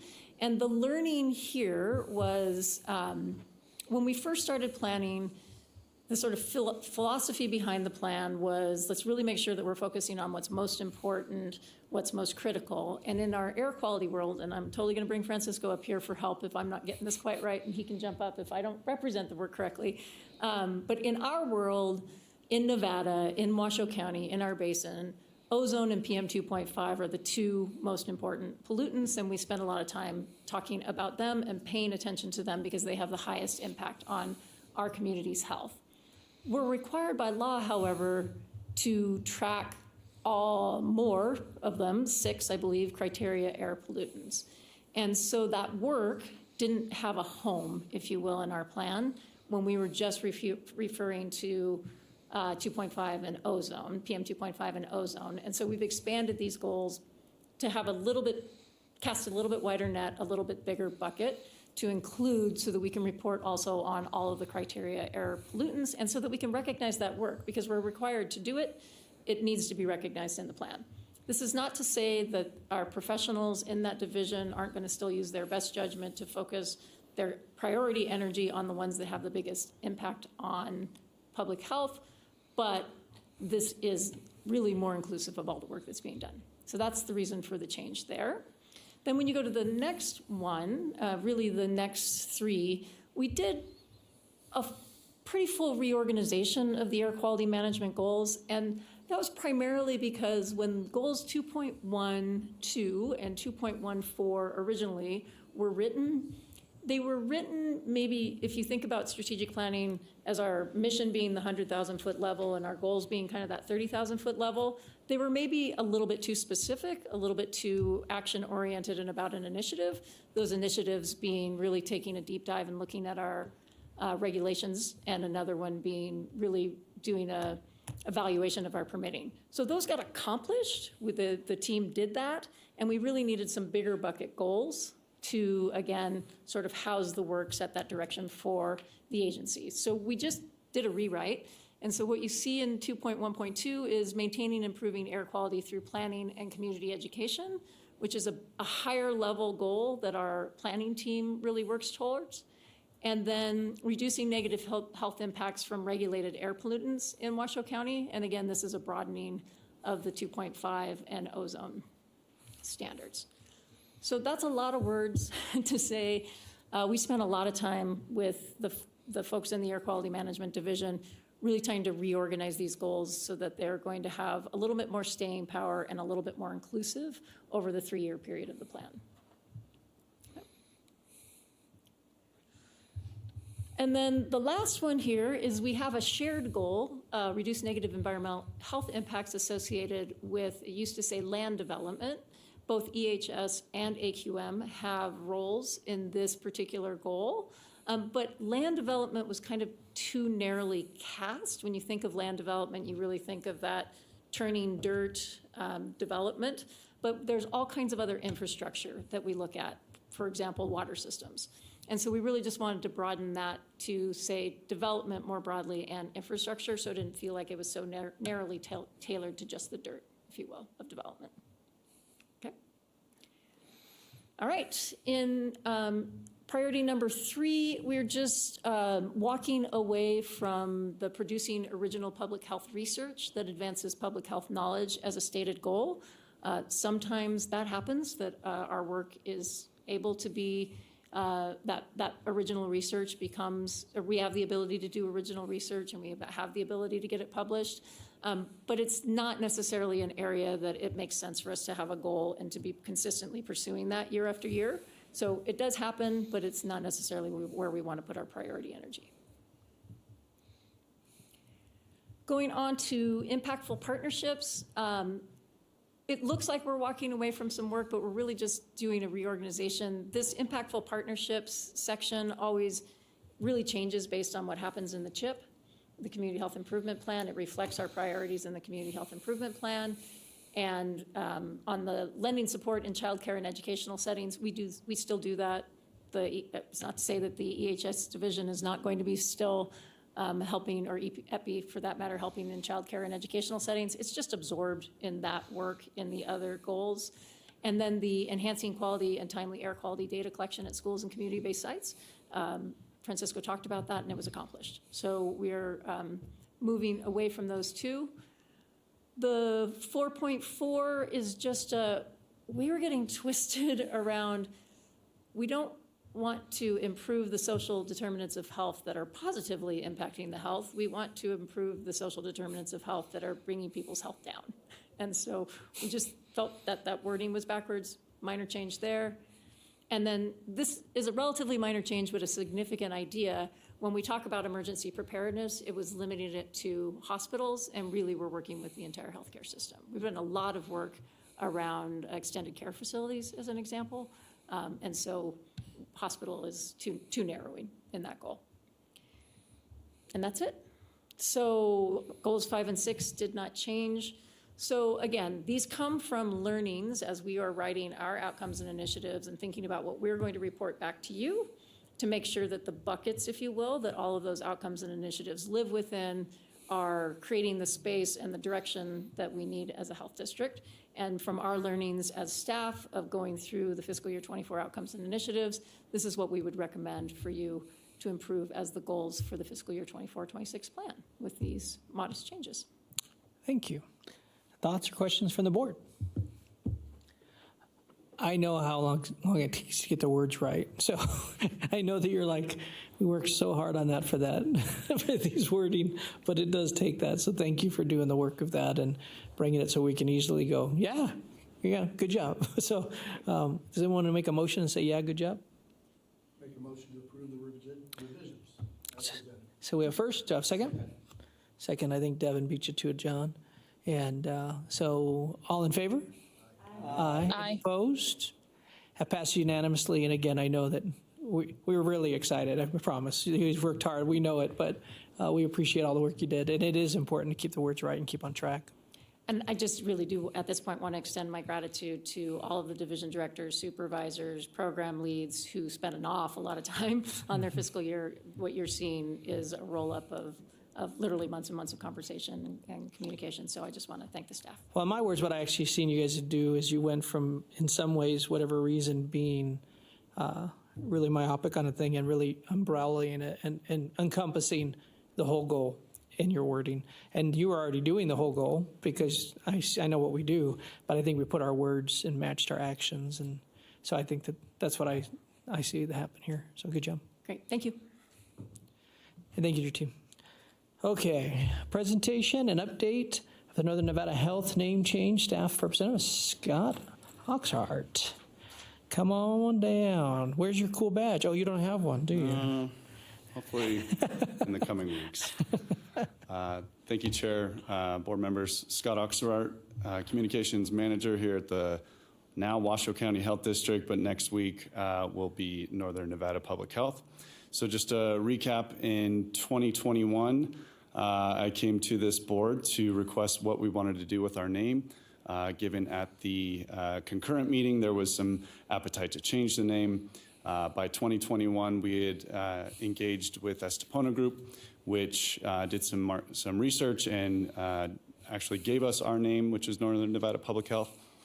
Fast forward to 2022, we hired the Abbey Agency to help us out.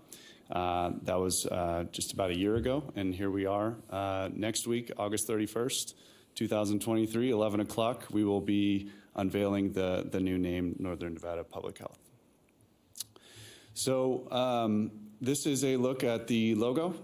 We have multiple logos. The primary logo, it looks like never mind. It's going to change on its own because I forgot to take the timer off of it. That's my fault. So Northern Nevada Public Health, our main logo is the one up top, and then we have two secondary logos, which is the NNPH. There's a rectangular one and a stacked one for square logos. So if you go back, this was our logo. You can't really see it because of the zoom, but this was our primary template for our PowerPoint. You guys are probably too young to remember, but TV screens and computer screens all used to be square. So did our PowerPoint templates. As we evolved in having rectangular screens, we actually have, okay, are you doing that? That's all right. No, it's okay. I appreciate that. So the funny thing is our old template was a square. And I tried to copy and paste a slide from our updated PowerPoint to our new one, and it wouldn't fit because that one's a square and this one's a rectangular. But this is kind of the primary screen, the opening screen on our new PowerPoint template with our new logo. I have an advertising concept for you. We are really pushing new name, same mission. The reason behind that is because there is a lot of confusion in a name change, and we want to make sure that people are aware that none of our services, none of our expertise is changing. It's really just our name, and that's just, again, trying to keep that same mission with just the new name. So you'll see that a lot in our advertising buy that'll be starting next week. You'll also see it on our website, which is right here. This is, again, a mock-up of our new website. It doesn't take up the whole screen because it's square. Never mind. But the little badge at the bottom, you can kind of see Washoe County Health District is now Northern Nevada Public Health. That is going to resonate, we hope, in the community to let people know it's the same public health services that they're getting, but it's just a new name. The new website will launch next Thursday.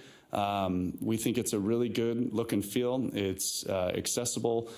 We have new translation software that we're working to implement as soon as possible, so there'll be a lot of good options for people to get the content they need from us.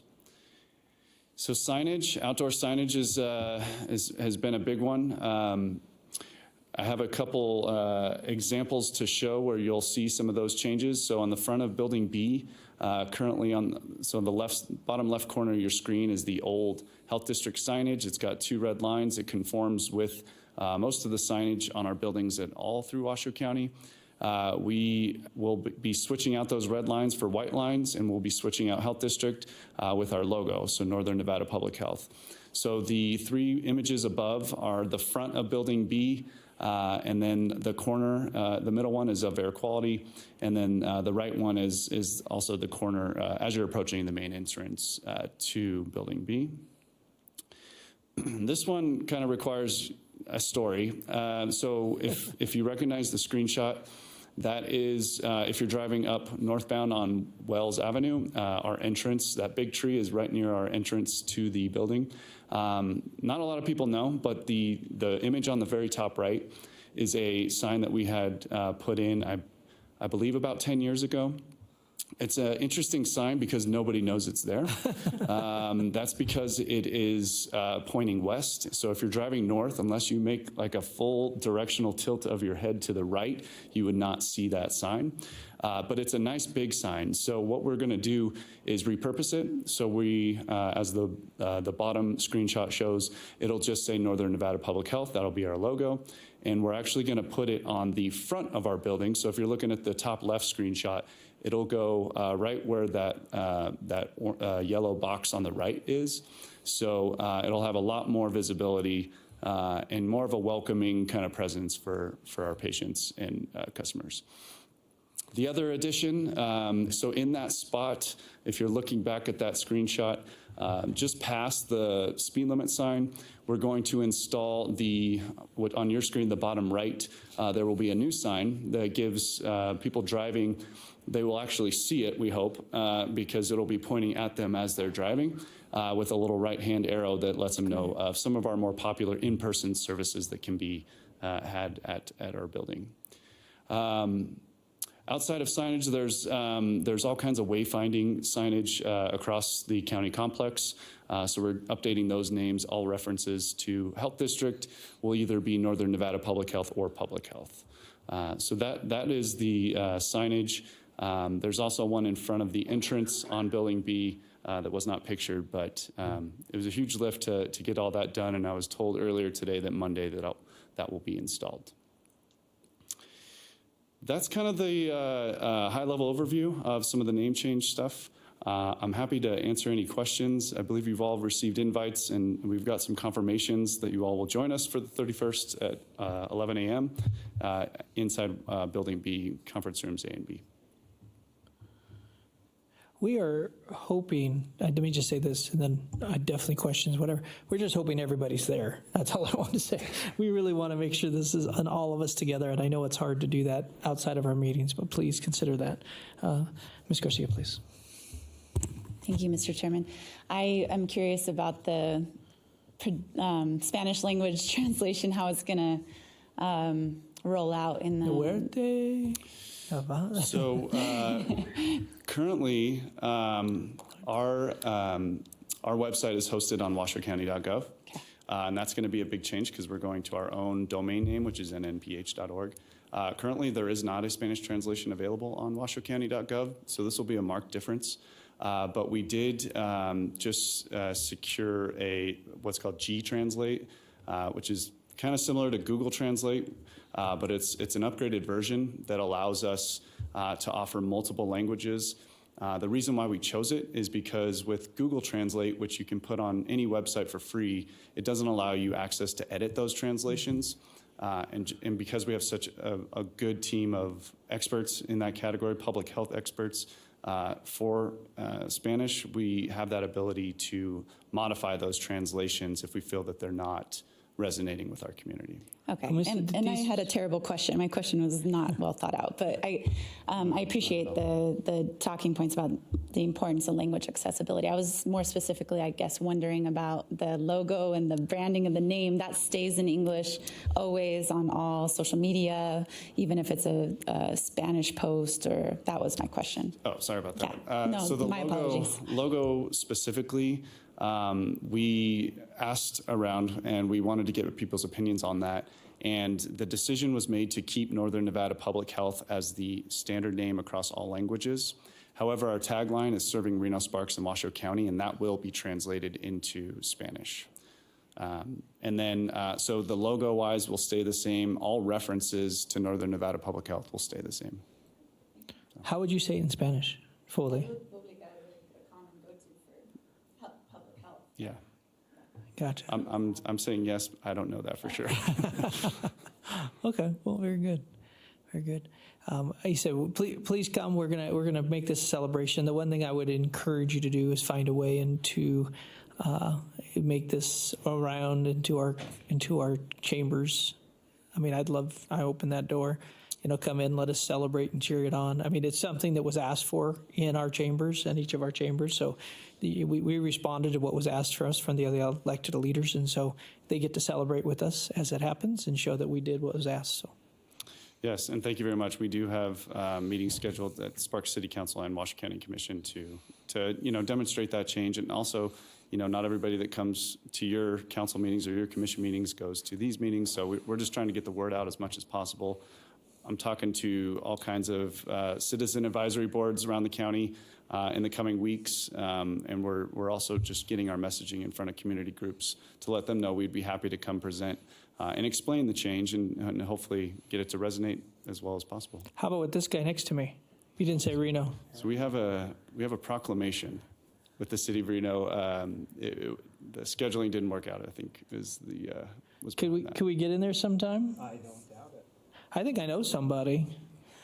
So what's Scott, if you just email me, we'll make it happen. Okay. Thank you. See, he's got to talk to the right guy, or right lady, whatever you want to call it. Each of us have different things that we get to get done, but I think it's important that we do this together. So thank you so much. Do you need anything from us? Is there anything on this? You worked hard, and I know it's coming down to a crunch. I think what we've been asking everybody we get into contact with, if you're on social media, you'll see our social media channels will flip to that new logo. If you can share any of our posts announcing some of the changes, we would love that. If there are community groups that would be interested in us presenting that change, we'd be happy to come to those and present anywhere that we are welcome. I think it's just so you guys know a secret I've heard. I think there's a shirt that we might be wearing that day. So you might come ready to know that there might be a shirt, so they might need your size. We got polos and shirts for everybody. Yeah. So, okay. Cool. Very good. Do you need anything from us? Okay. Just thank you for your time. Thank you. Appreciate it. Staff reports. I know we've heard a lot from you guys today, but if you want to highlight anything, please come on down. Francisco with Air Quality Management. Thank you, Chair, members of the board. For the record, Francisco Vega, Director of the Air Quality Management Division. Just a couple of quick highlights in my report. I did provide information on a partnership between some automakers on a big charging infrastructure project they're going to be working on. And you may be asking yourself, why is Air Quality Director talking about, electric vehicle chargers and things like that? Well, again, ozone continues to be an issue within our region. The biggest contributor to ozone pollution is the transportation sector. Part of that solution is maybe a transition to electric vehicles. A significant barrier to electric vehicle adoption is charging. So this type of effort and project is important to addressing that ozone concern, and that's why I highlighted in my report there. Again, 30,000 chargers across the country, with I think the first one's coming out in summer of 2024. So pretty excited about that. Fantastic. The The other part is I did want to highlight in our, where is it at? Let's see.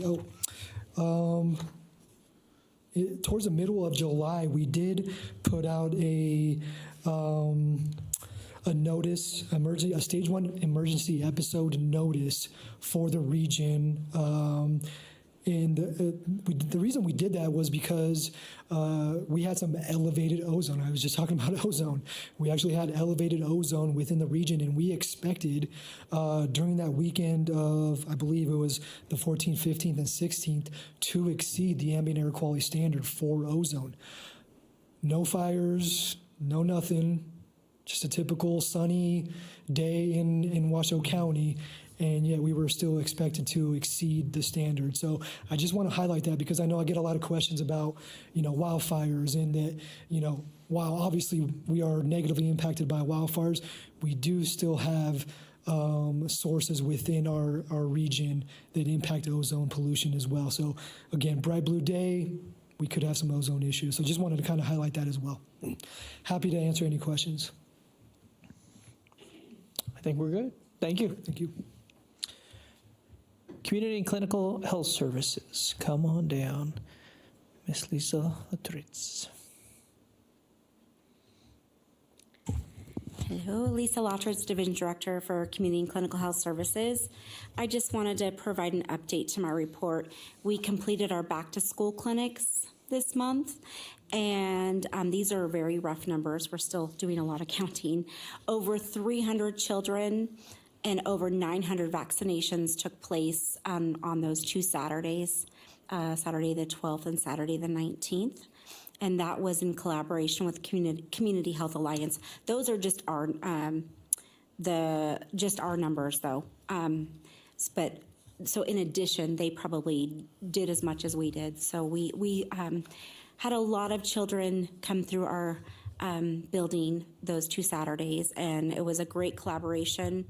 On top of that, on August 12th, we had the Back to School Expo on site, so families could do everything in one place, and they had over 150 participants at that expo. In addition, for immunizations, we're in the process of implementing Prevnar 20 and the RSV vaccine for our children. So Prevnar 20 will take the place of Prevnar 13, and we'll be having that in the clinic. And then RSV, they're adding that shot to the vaccines for children. So we will be offering that as well. That one, I believe we'll start offering it in October at the beginning of the RSV season. We are awaiting information on the commercialization of the COVID vaccine. We're doing as much preparing as we can, but it's a hurry up and wait for that. And then lastly, the reconfiguration of the immunization lobby starts on September 5th. So starting next week, our fishbowl staff, the IZ clerical staff, will be moving to Central Clerical, and the demo takes place on September 5th, and then off we go from there. So we hope to be done by October 20th, and if all goes according to plan, we would like to invite you guys before the meeting to come and see it and possibly get your flu vaccines and hopefully your updated COVID, but I'll keep you posted on how that goes. Thank you. My only question is with the RSV, that's new. Yes.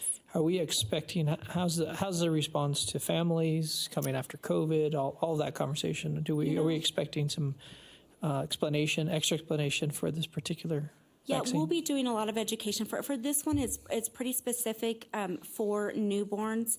For a newborn that is born during the RSV season, they will be eligible for that. So we're hoping to work with the hospitals. That would be great if that could be given as part of, when a newborn is born, they get it if they're born within the RSV season.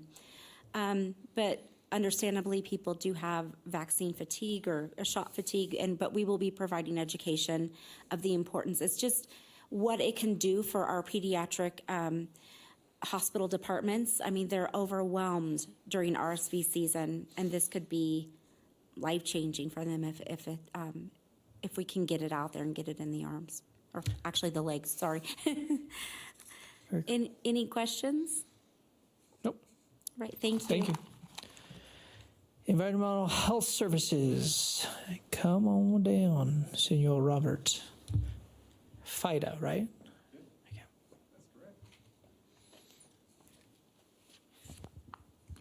Afternoon again, board members. Robert FIDA, Division Director of Environmental Health Services for the record. You have your board report in front of me. There's a couple things I wanted to highlight that were not in the report. One of them being we did have a vector treatment scheduled for this week. However, due to circumstances outside our control, staff opted to delay that treatment a week. So that way we could actually get full coverage of the treatment area. There was a no-fly space at that time. The other thing I did want to highlight was essentially the Food Protection Hearing Advisory Board met this week. So their decision regarding an appeal will be forthcoming on the next board meeting. And then also I'd like to thank Vice Chair Reese for attending some inspections with our staff. I hope you had a good time with them. And I know Chair is coming out next week, so if any of the other board members would like to see what the Environmental Health Services Division does, feel free to reach out, and I'll be more than happy to coordinate something. And that's all I have to report. So I think we have a word. I just want to say thank you for being so flexible with me and getting me scheduled for the inspections.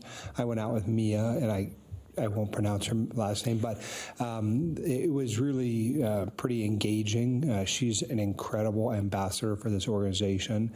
I think that she had just a great rapport with the business owner that had been built on a history of experience with that business owner, but also just really a right-hearted attitude towards how the inspection process worked. It wasn't in any way seems punitive. It was really a collaborative effort. It was educational. Fortunately, we went probably to a place she chose specifically because it would be a good experience for me. So maybe some of the other ones are not as great, but I think really I want to commend her for the work she's doing, because those are the frontline people who our community sees. They don't see the members of this board, and perhaps they don't see you in that same light, but they are seeing on a routine basis, annually or quarterly, however it's become scheduled, these employees who I think we're continue to be in a customer service oriented business. That forward facing thing has to be kind, and I think that was really what my primary takeaway was, how incredible an employee we have in Mia, and so I was really thankful for that. I'll also say that this is difficult work, and so you have lots of deadlines and lots of a number of inspections that have to be completed on a weekly basis, and then you get redirected because you've got some disease outbreak or you're trying to do investigations. So the work is plentiful, and I want to again thank Mia for her good and kind-natured attitude about it. So thanks. Thank you for those kind words, Vice Chair Reese. I'll pass them along to Mia. I want to thank you for going, and I say that I encourage anybody else, find ways to get in there, rub shoulders with people, understand it. It helps us maybe we make decisions, and it helps us be a good voice. Anything else you want to share? That's all I have to report. Thank you so much. Keep up the good work. Thank you.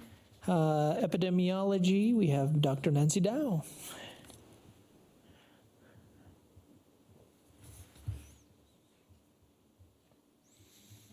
Good afternoon, Nancy Dow, Division Director of Epidemiology and Public Health Preparedness.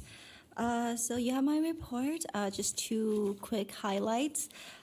We have a new online training to support public health emergency response. This was developed by the Public Health Preparedness Program staff with resources from the CDC and was made available to Health District employees through the Washoe County Bridge Learning Center. This is the CASPER, which is the Community Assessment for Public Health Emergency Response Training.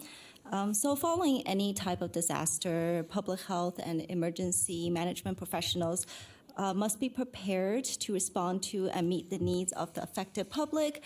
And the CASPER really enables public health practitioners and emergency management officials to rapidly determine health status and basic needs for the affected community. So it uses statistical methods and gather information about health and basic needs and allows for public health emergency managers to prioritize their response and the distribution of resources accurately. So without this information from the community, these professionals might be making decisions based on anecdotal information, which may not always be accurately reflecting the needs of the community. So CASPER is a quick and relatively inexpensive, flexible methods and uses very simple reporting format and can be used in disaster and non-disaster settings. So this training has also been made available to our MRC volunteers as well through Bridge. The second thing I wanted to highlight, again, to continue the talk on RSV, is our EpiNews just published last week on RSV for our respiratory syncytial virus. And this issue did highlight vaccines approved for the upcoming season, 2 new vaccines for adults 60 years and older, and the most importantly, a new single injection monoclonal antibody, nirsevimab, for infants and high-risk young children from severe disease. So this is really great news globally because RSV is a main driver for childhood pneumonia, and it's also more likely than flu to cause health problems in babies and young children. So as Ms. Lotris mentioned, nirsevimab is also incorporated into the Vaccine for Children's program so that we're able to help children who are uninsured to receive access. And then just to clarify, so this is our nirsevimab is for infants aged less than 8 months, born during or entering their first RSV season, and also for children aged 8 to 19 months who are at increased risk for RSV disease and entering their second RSV season as well. So that's all I have. I'm happy to answer any questions you may have. Any questions? So I have one. We had this week, actually, it was kind of interesting. I had more than one person come and ask me, I guess some things are going around nationally regarding uptick with COVID and asking if we're experiencing. I said, I am not seeing that. I'm talking like, I don't know what came out nationally. I don't really watch some of the news that hits because it just hurts my brain. But something was out there, and I just, just want to make sure you're aware. You might already know that. Yes, our case numbers from those that's reported to us, if you look at our dashboard, has seen some uptick. Similarly with some of our testing numbers that did go up, but because not everyone is not always testing, a lot of home tests are being tested, and people are not always testing. So in terms of magnitude, it's hard for me to comment, but yes, there is upticks being seen. There's uptick. Okay, that's good to know. Same for us in the hospital where we do test, and we are seeing more patients coming in with COVID, more hospitalizations, and patients coming in from outside facilities that are also testing positive. And Dr. Danko, as you say that, is there any, I mean, when you say an uptick, we're not worried about space, and I mean, any of the things stuff that came to me was extreme again. I had a few extreme conversations. So we're so far okay on space, but we say that with caution because, we saw this happen a couple times with our surges in the past across the years where we went from adequate space to inadequate space very quickly. So it all depends on how we mitigate those measures and how we decrease the risk. But we're definitely seeing higher numbers now than we did before. Okay. Okay. Thank you. Thank you. Thank you. Okay, we are moving on to District Health Officer report, actually given to us by Miss Erin Dixon.